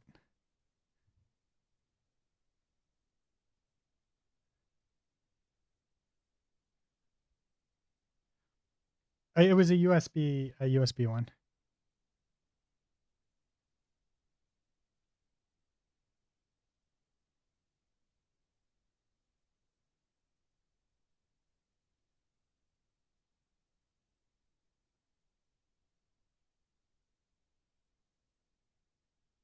Oh no, this is a disk drive. Never mind. It looked like a floppy disk drive. Yeah, it was this one. Never mind. I'm less impressed.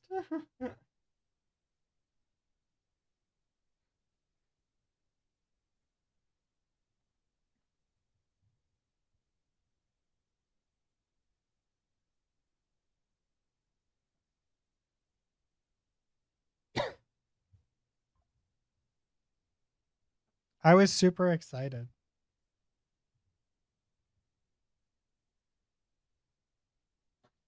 And then I found out that it was a DVD drive when I looked closer at it. And I was just like, oh, less cool. Still nice though. Like it is a nice disk drive. Nice looking disk drive.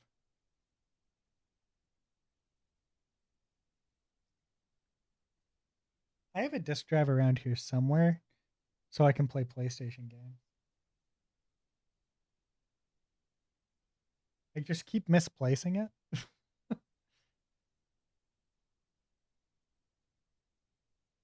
I can never find it when I want to go play it.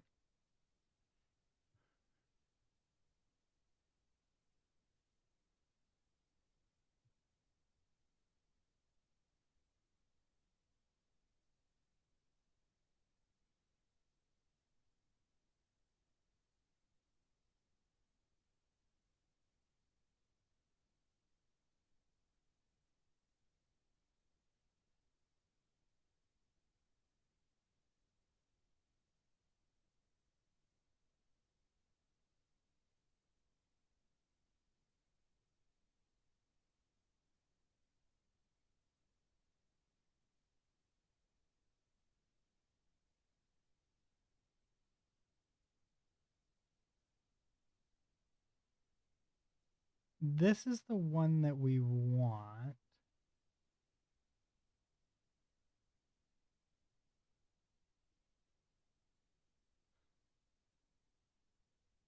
Ah.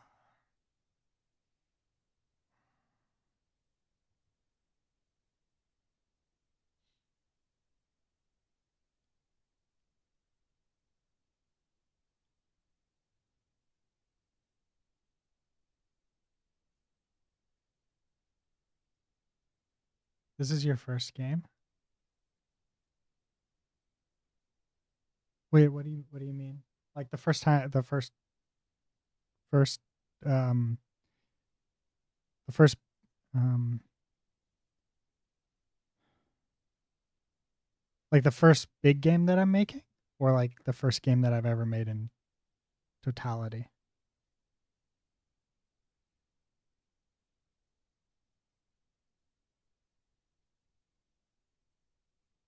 Yeah, this is kind of my first big game.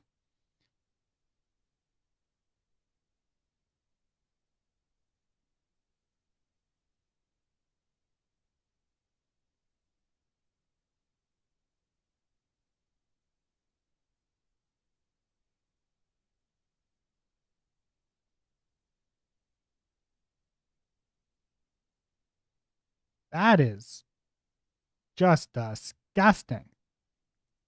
Why is it so ugly?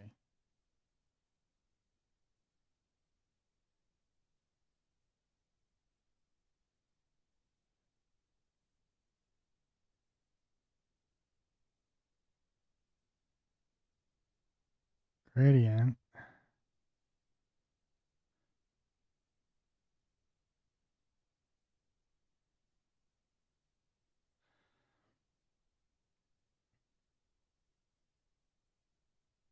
What engine are you using?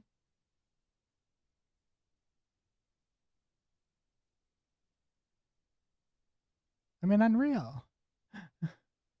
At the moment, I was in. I was in. Yeah, it's UE5.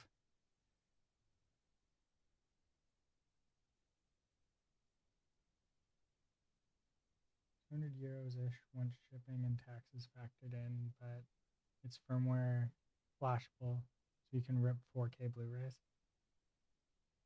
I forgot how much you love Blu-ray, 4K Blu-rays. I think it's this that's the problem. Here.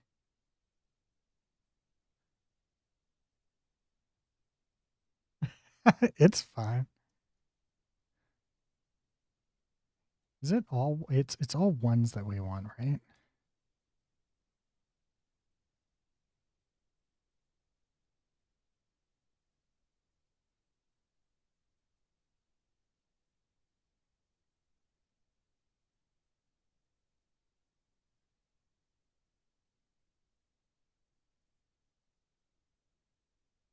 Dark color. Interesting.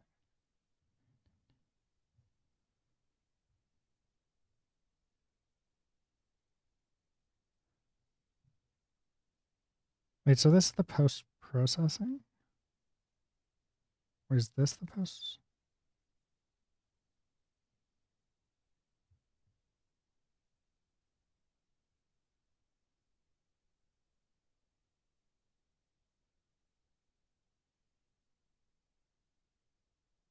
I love my Blu-ray.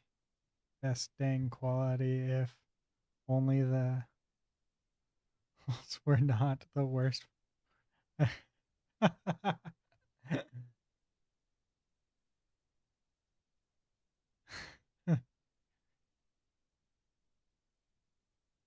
Or just use pirate subs, which is the only good format.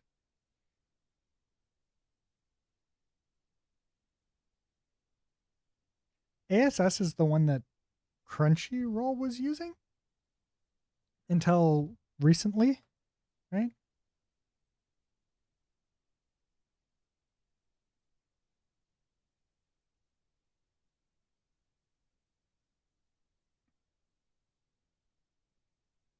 Yeah.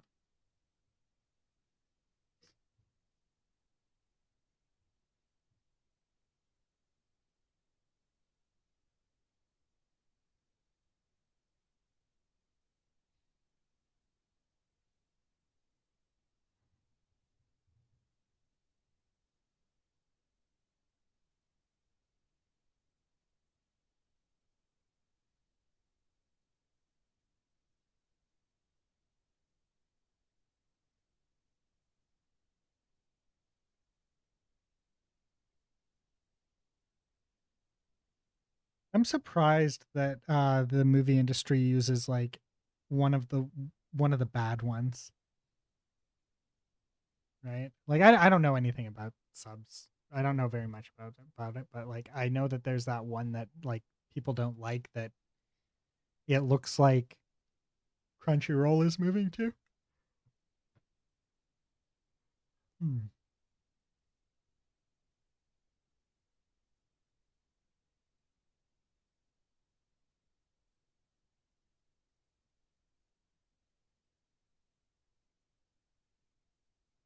Yeah, yeah. So it's the SRT ones that are the problem.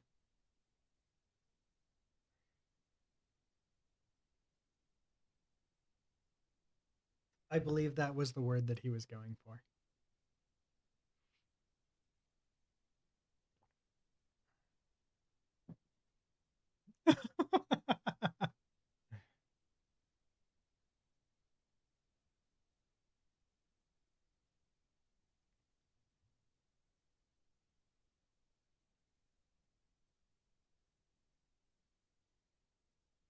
Some,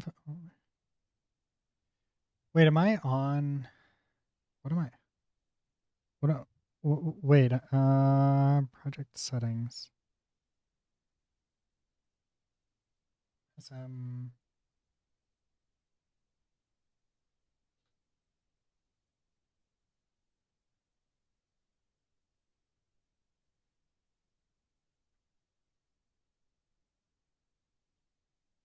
D3. Oh.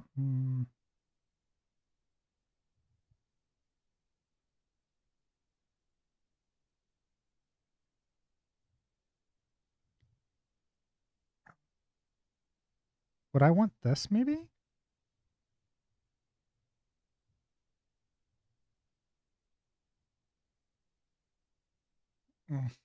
Whatever.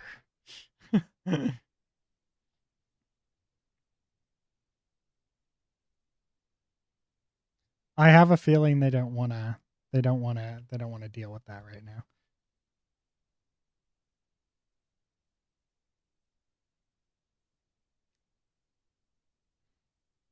I don't think. I don't think I have the viewer base for somebody to report, do a mass report for that. Oop, my dad's calling. Give me one sec. We've been having daily chats since I got out of the hospital. Hey, Dad. Ah, not bad. How's your mouth?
Sorry about that. My dad's being really worried about me.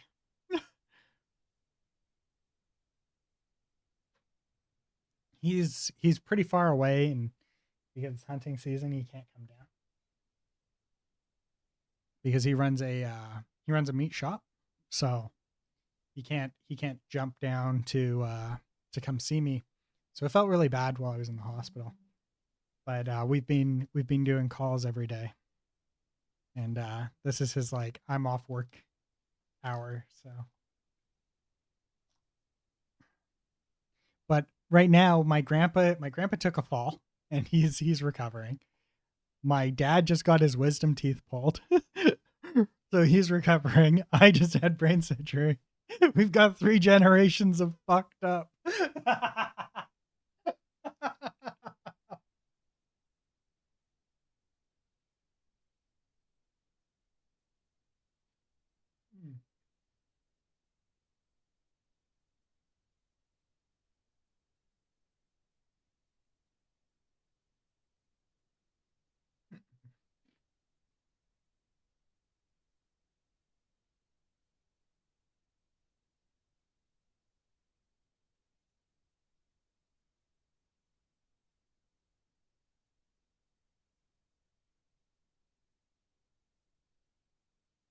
No.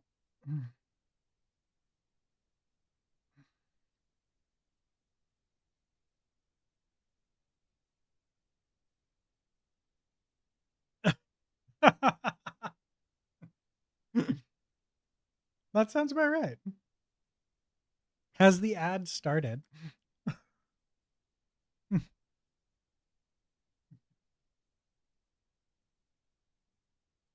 Or did the ad just end? I'm still a bit confused on that. It says ad starting soon right now.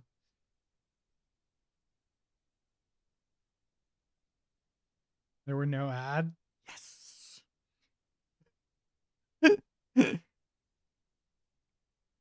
No, I think I got skipped. Wait. Ugh. Did it just start? I think it just started.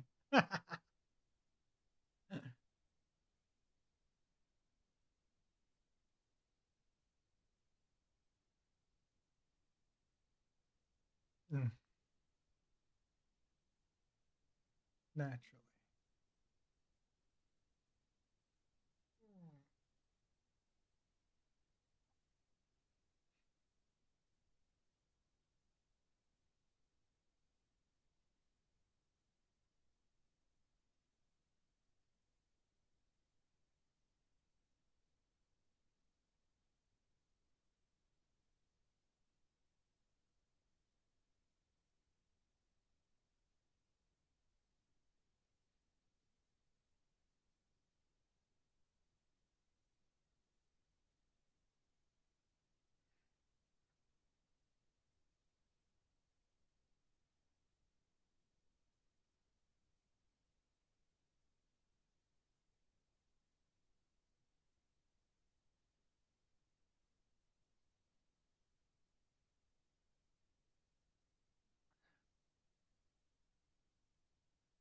The people I tend to follow and like tend to fall ill. Oh, good to know. Pseudo going strong. How's the recovery? Recovery's coming. It's been coming along really nice. I went out for a really long walk today. Probably about a good half hour, and I actually managed to like walk down the hill. It's a very steep hill. I walked down it because I had a. Yeah. It's a very recurrent pattern. This is. I haven't died yet, so don't worry. Good. Mindshell, you need to let me know if your friends start dying, or the people that you like start dying, so I can be on the lookout for this.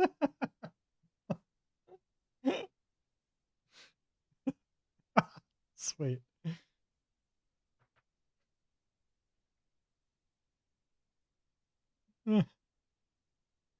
Sup, Chris? Ugh. Everything is painful. Oh man. Okay, so wait, does this not work anymore?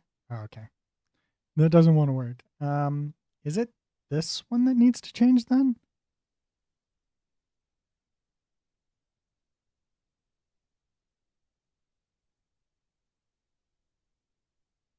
One of these is causing the problem.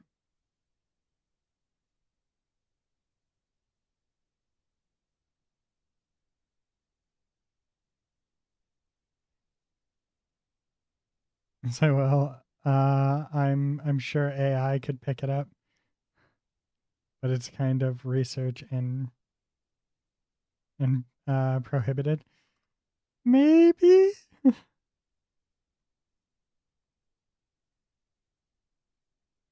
Wait, so if I go from 3 to maybe 0.1, no. What if I go 1? What if I do a solid 1 here? No. That doesn't seem to change it. There's edge smooth. What's this value for then?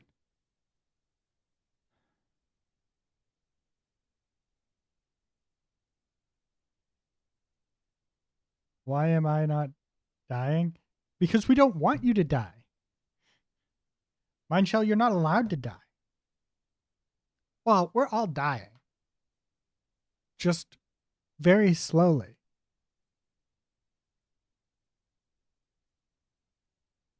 And that's what we want. If we go really slowly, then we all get to live forever.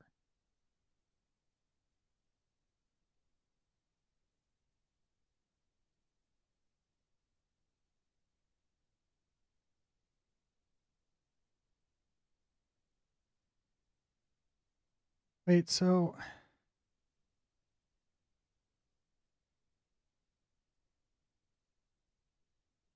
where's the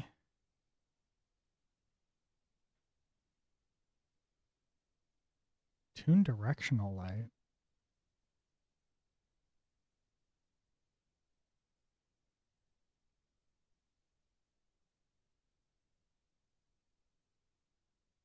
What even is this? Oh, is this like a replacement for...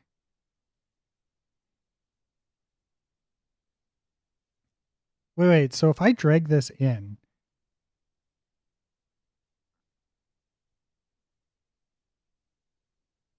What's this one do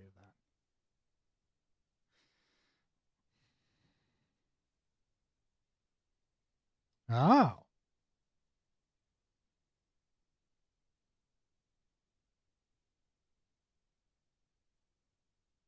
Wait, tune static.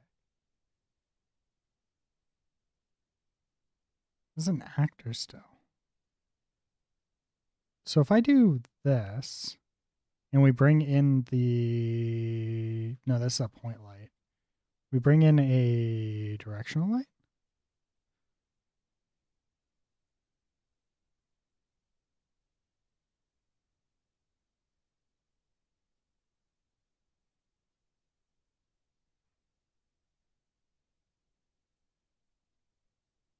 Hmm.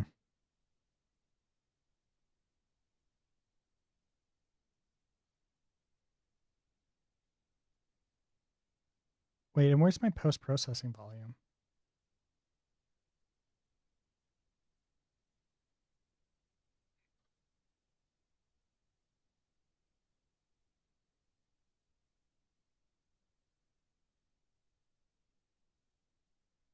That's not bad.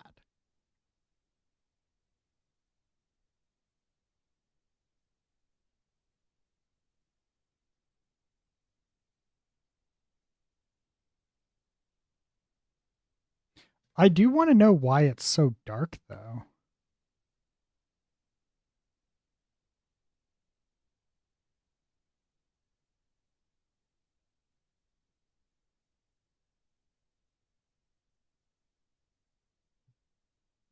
slow then all at once? God, I hope not. I want to live for a long time.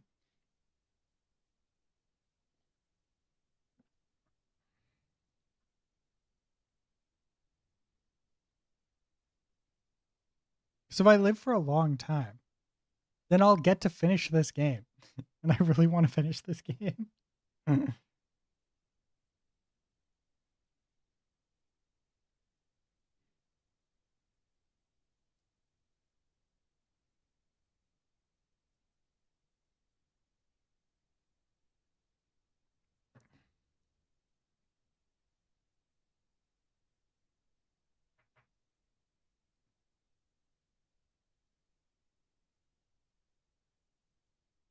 By the way, if anybody has anything they want to suggest for art or anything like that, let me know, and I'll be willing to do some art.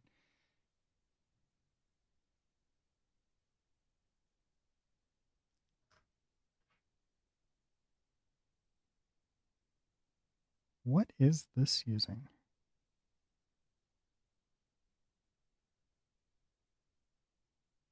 Okay, so this is using the Toon Shader unlit. Then is the ribbon lit?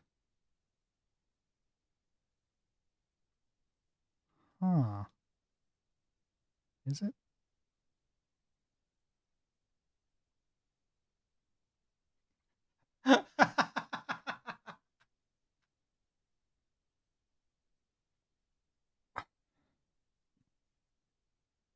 Interesting. So they're using the hollow shell.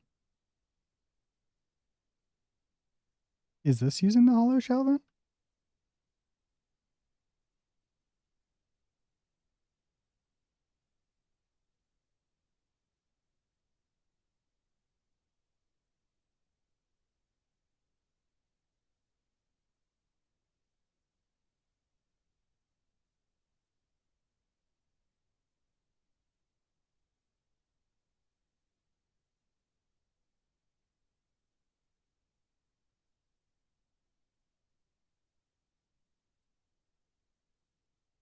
Wait, what?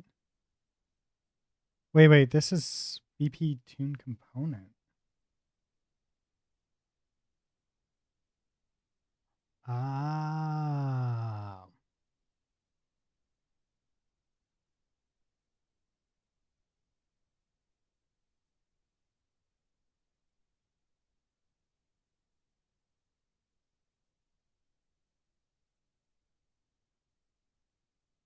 So this is unlit. Okay, and then how does the what do we have for post processing volume here? Yeah, that's not infinite.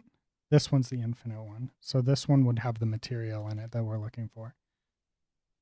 And it has nothing. Okay. So we're not doing a general material. We're doing okay. This makes more sense now. I'm starting to understand parts of this.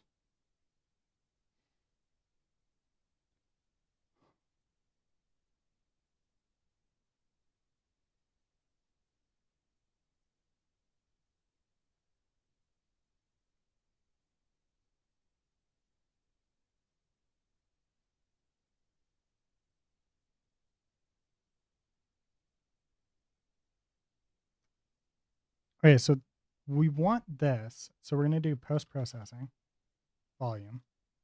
And then we go down to the material and we just delete it. There we go. And then we go to her petrifically.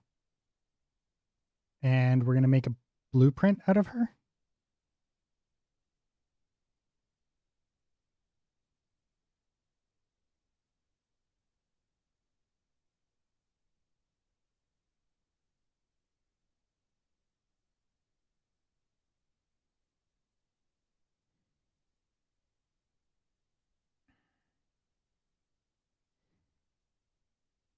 BP. I think it's Risu.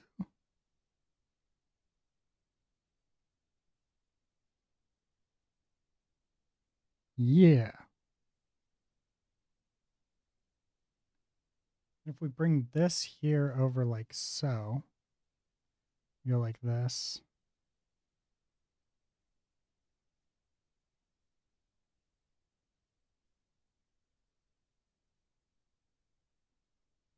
We go to heroes.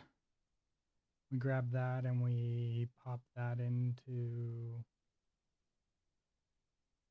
Oh wait, right. This is a hero. We don't actually care about the hero side of it right now.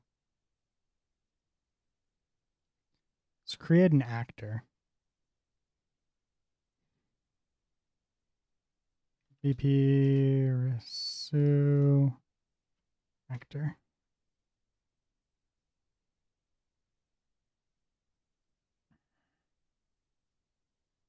And if we take a look at the special meshes here, this is going to be the hair. No, not the hair. It was the teapot.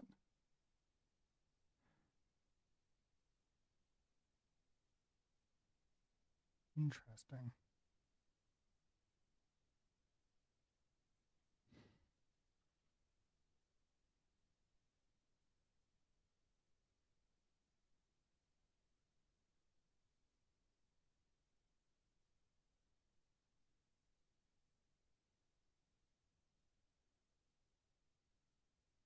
Okay, and then we want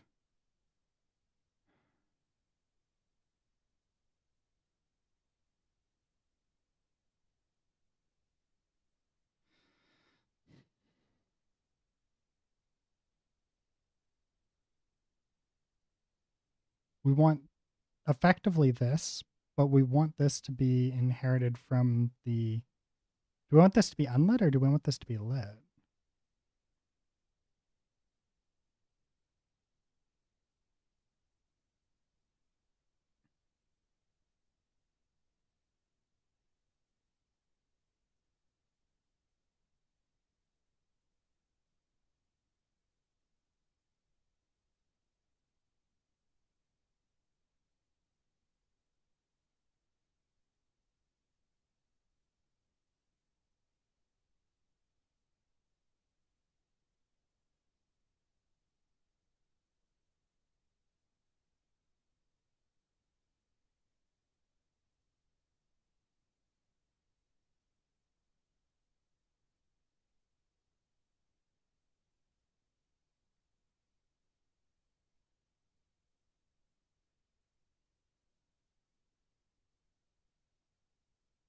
Wait a second.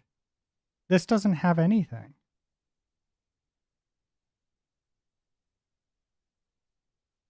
Oh, no. Would it be maybe this one then?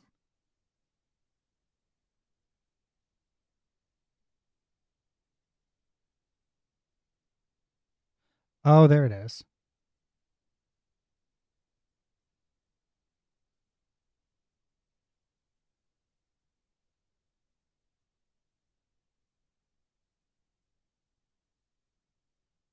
Base texture.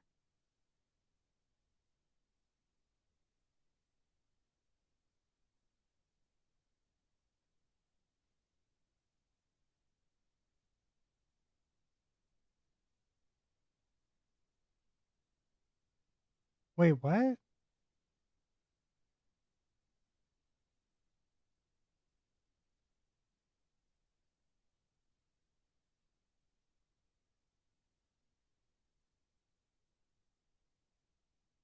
This should be the same, is it not? Wait, what?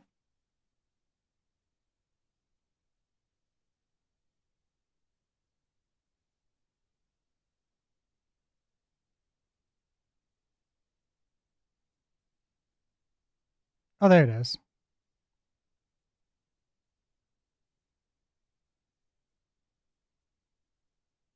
Wait, what? Oh, there it is. There, and then this then utilizes utilizes this texture right here. for this. And then save.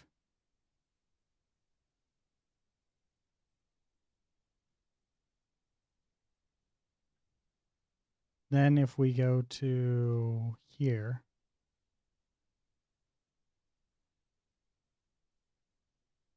put that on her.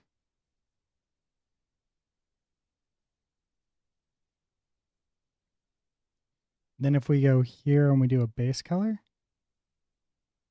this base color needs to change. What if we make this more white? Feel like it's still going to be a bit not what we're looking for.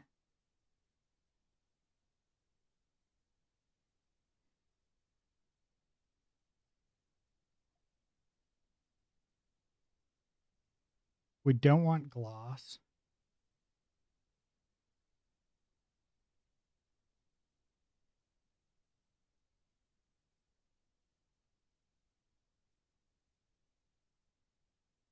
Oops. If this is 1, then this one, then we can.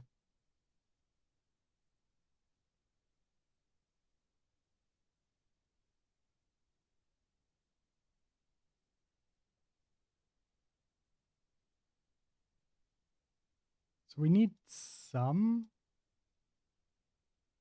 base color. What's the default base color? I guess white, but it's the white's a bit not what we want. Base.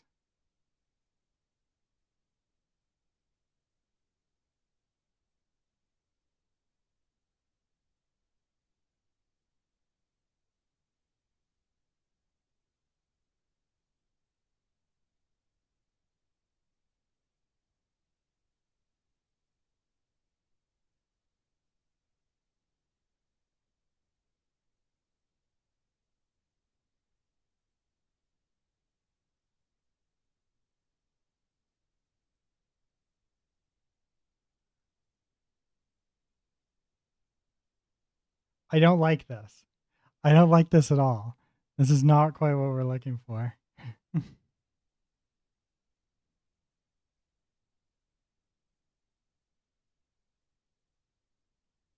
That's this one?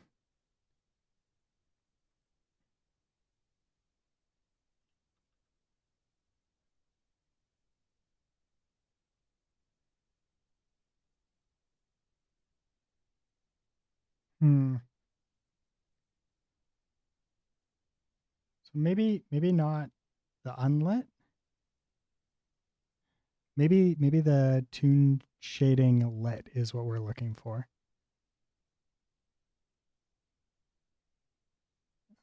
Create material instance.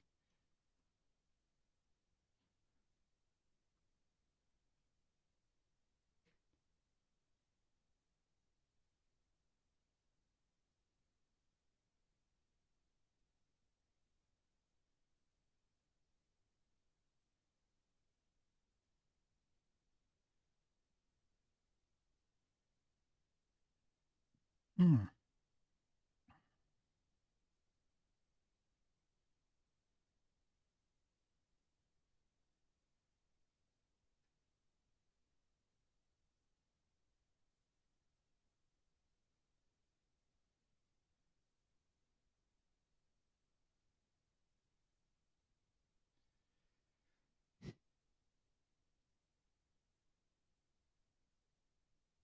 This is a little bit better, I think.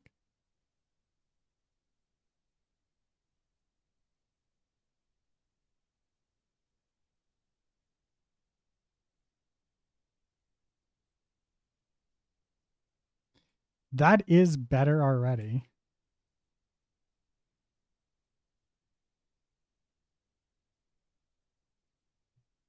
She still feels super washed out.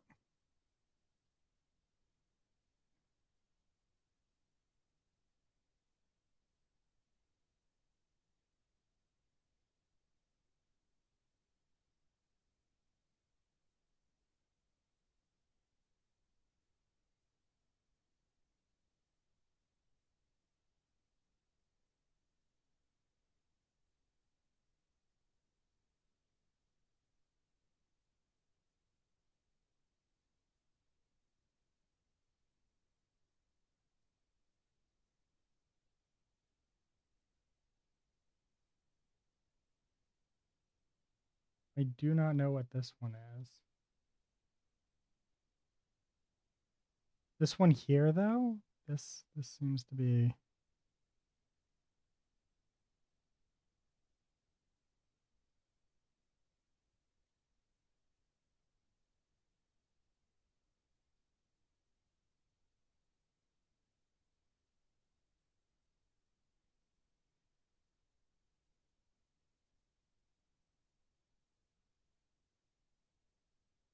This is kind of where we're at here.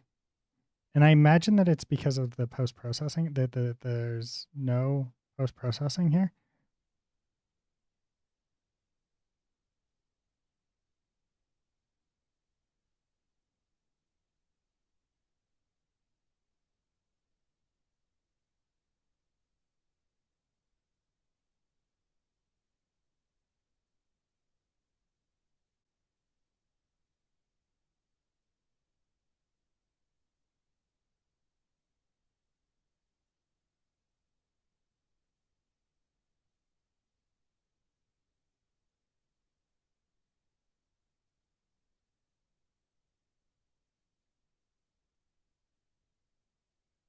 That's better, maybe?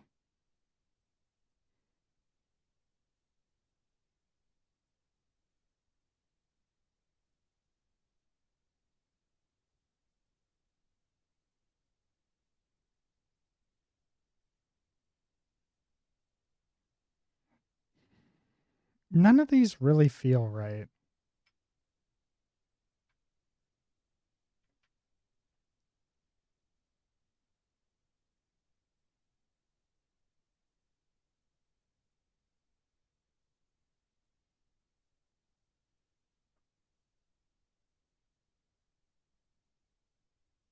You know what I mean?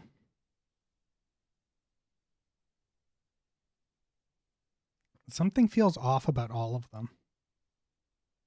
And I can't put my finger on how to fix it.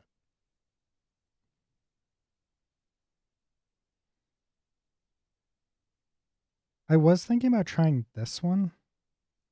Cell tune outline post processing. I think that one's fairly good.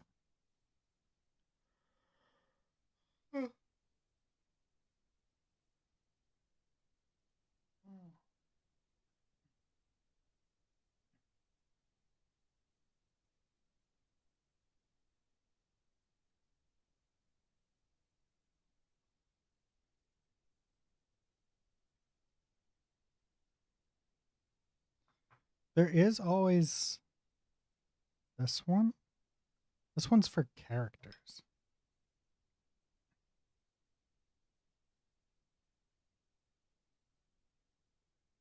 Oh, this might be broken.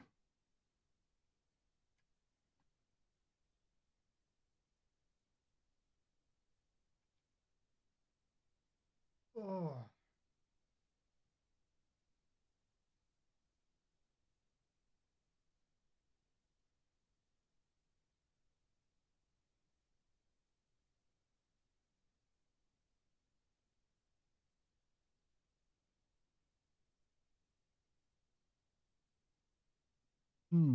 Excuse me.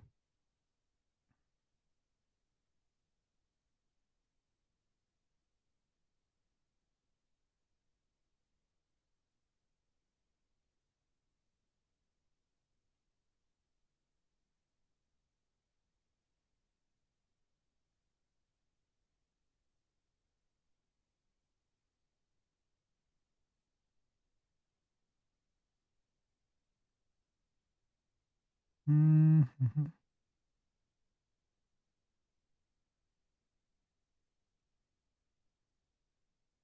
Cell shading lights.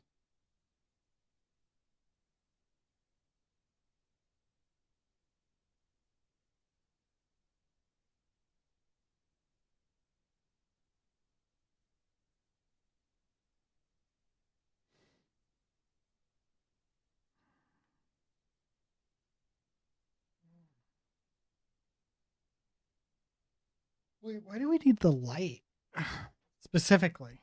I'm kind of curious.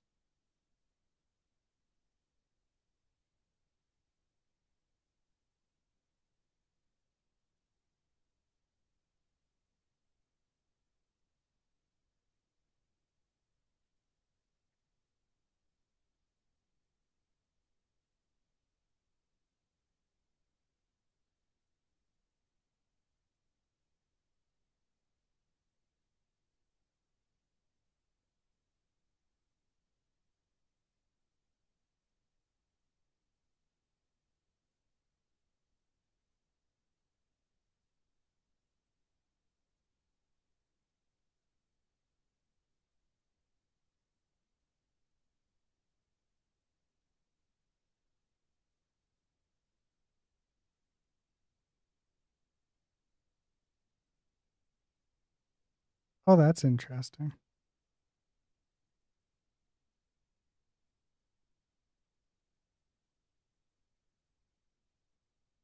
Something like this is probably what we would want.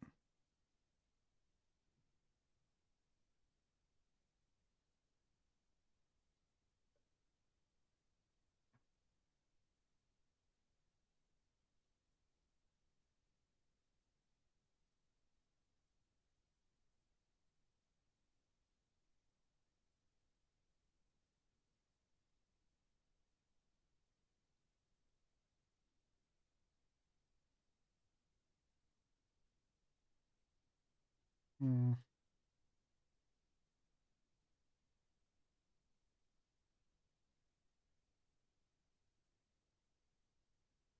Was this one the advanced one?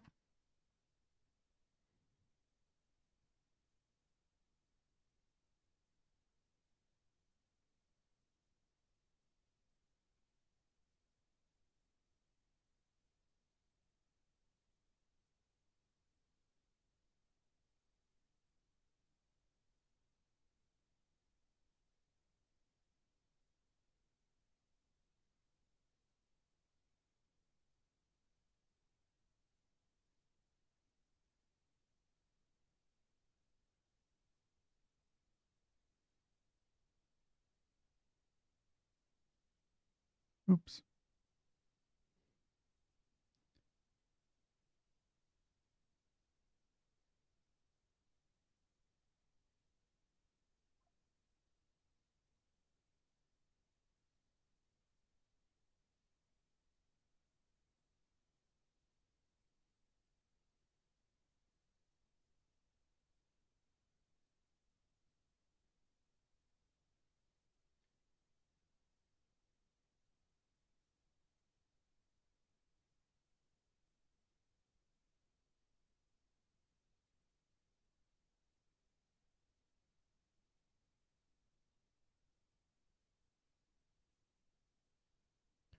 Do, do, do.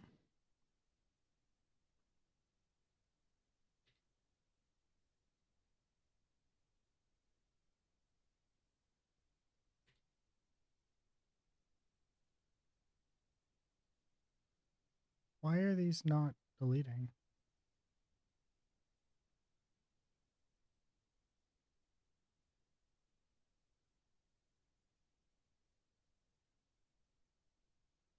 Yeah, I can't.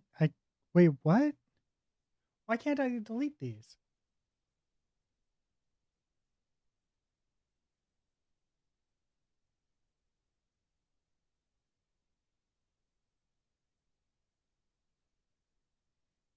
Hmm.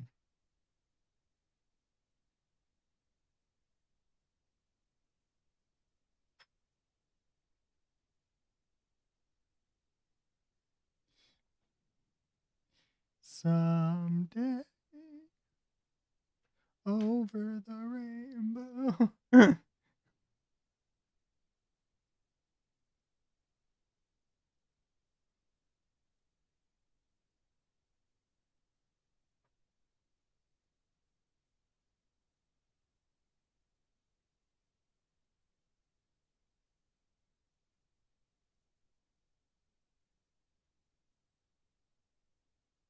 Okay, so is it going to let me delete them now? Since we're not using all of those extra ones, right? Okay, so we don't need this one. We don't need this one. Ah, yay, there we go. Okay, so it's going to let me delete them. Don't need this one.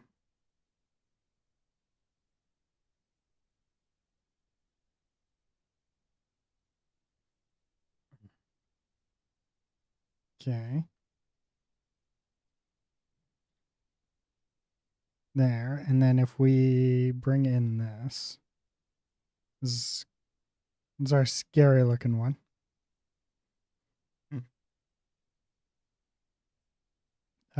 Scary looking one.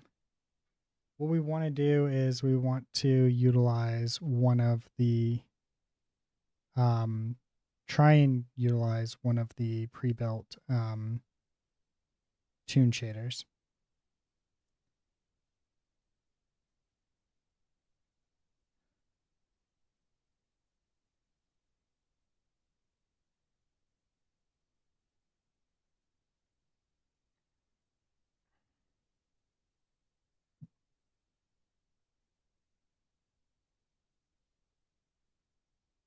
I think this is the one that we were just at.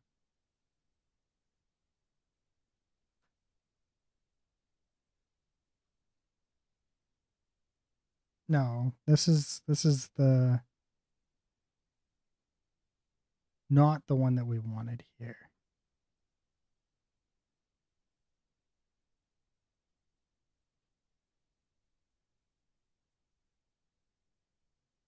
Okay, so it's not this one.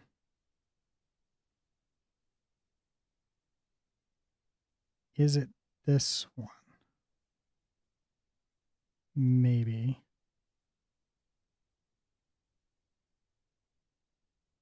But did we not just add in the advanced toon shader? I thought we did.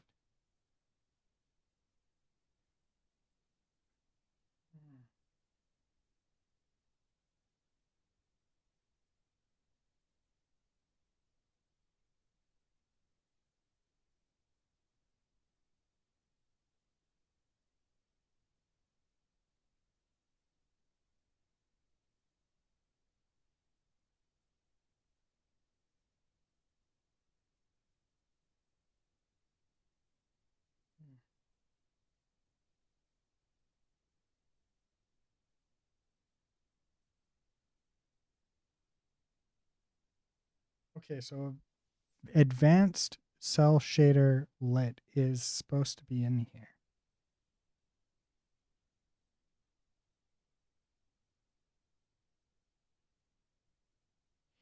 I feel like it's this one.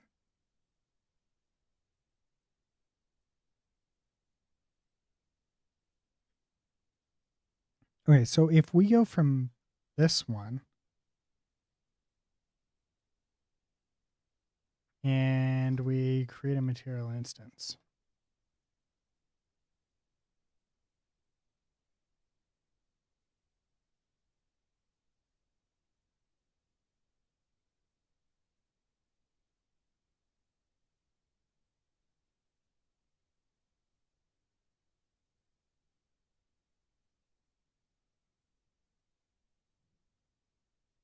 Feel like this is the one that we want to duplicate though.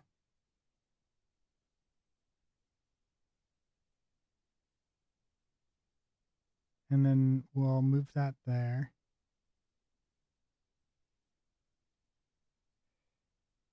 Oh.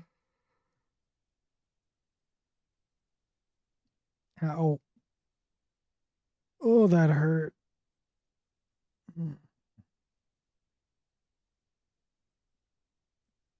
Yawning. Never fun. There.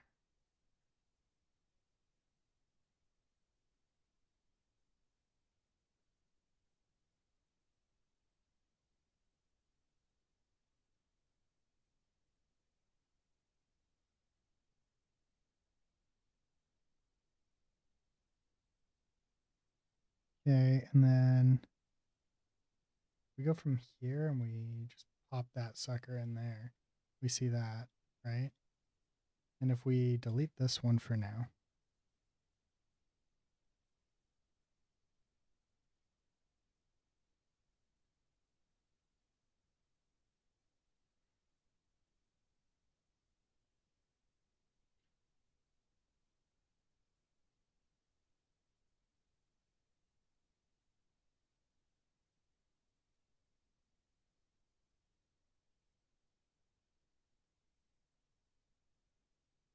oh, this is using that one.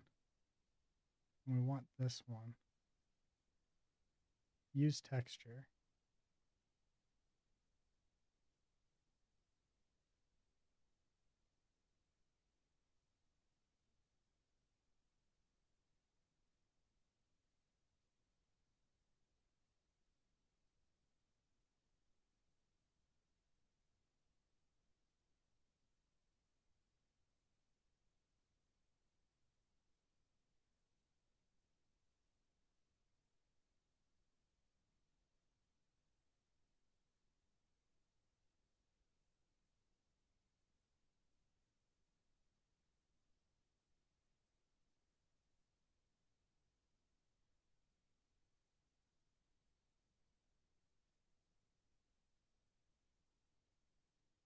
Hmm.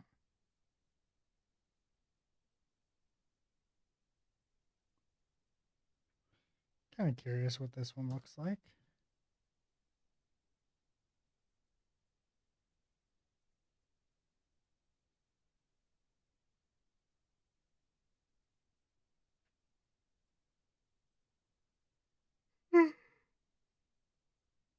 Oh. Hmm. Oh.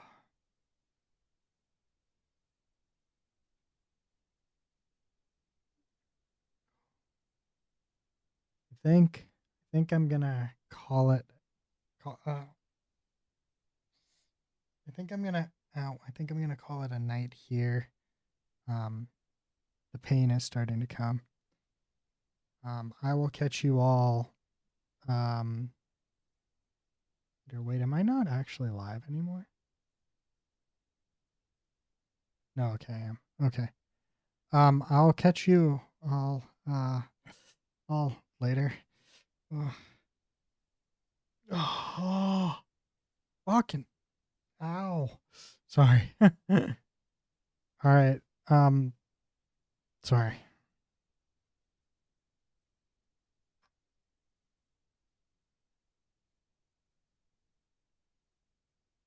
Yeah, I'll catch you all later. Anyways, ta for now. Thanks to everybody who showed up. We're all awesome.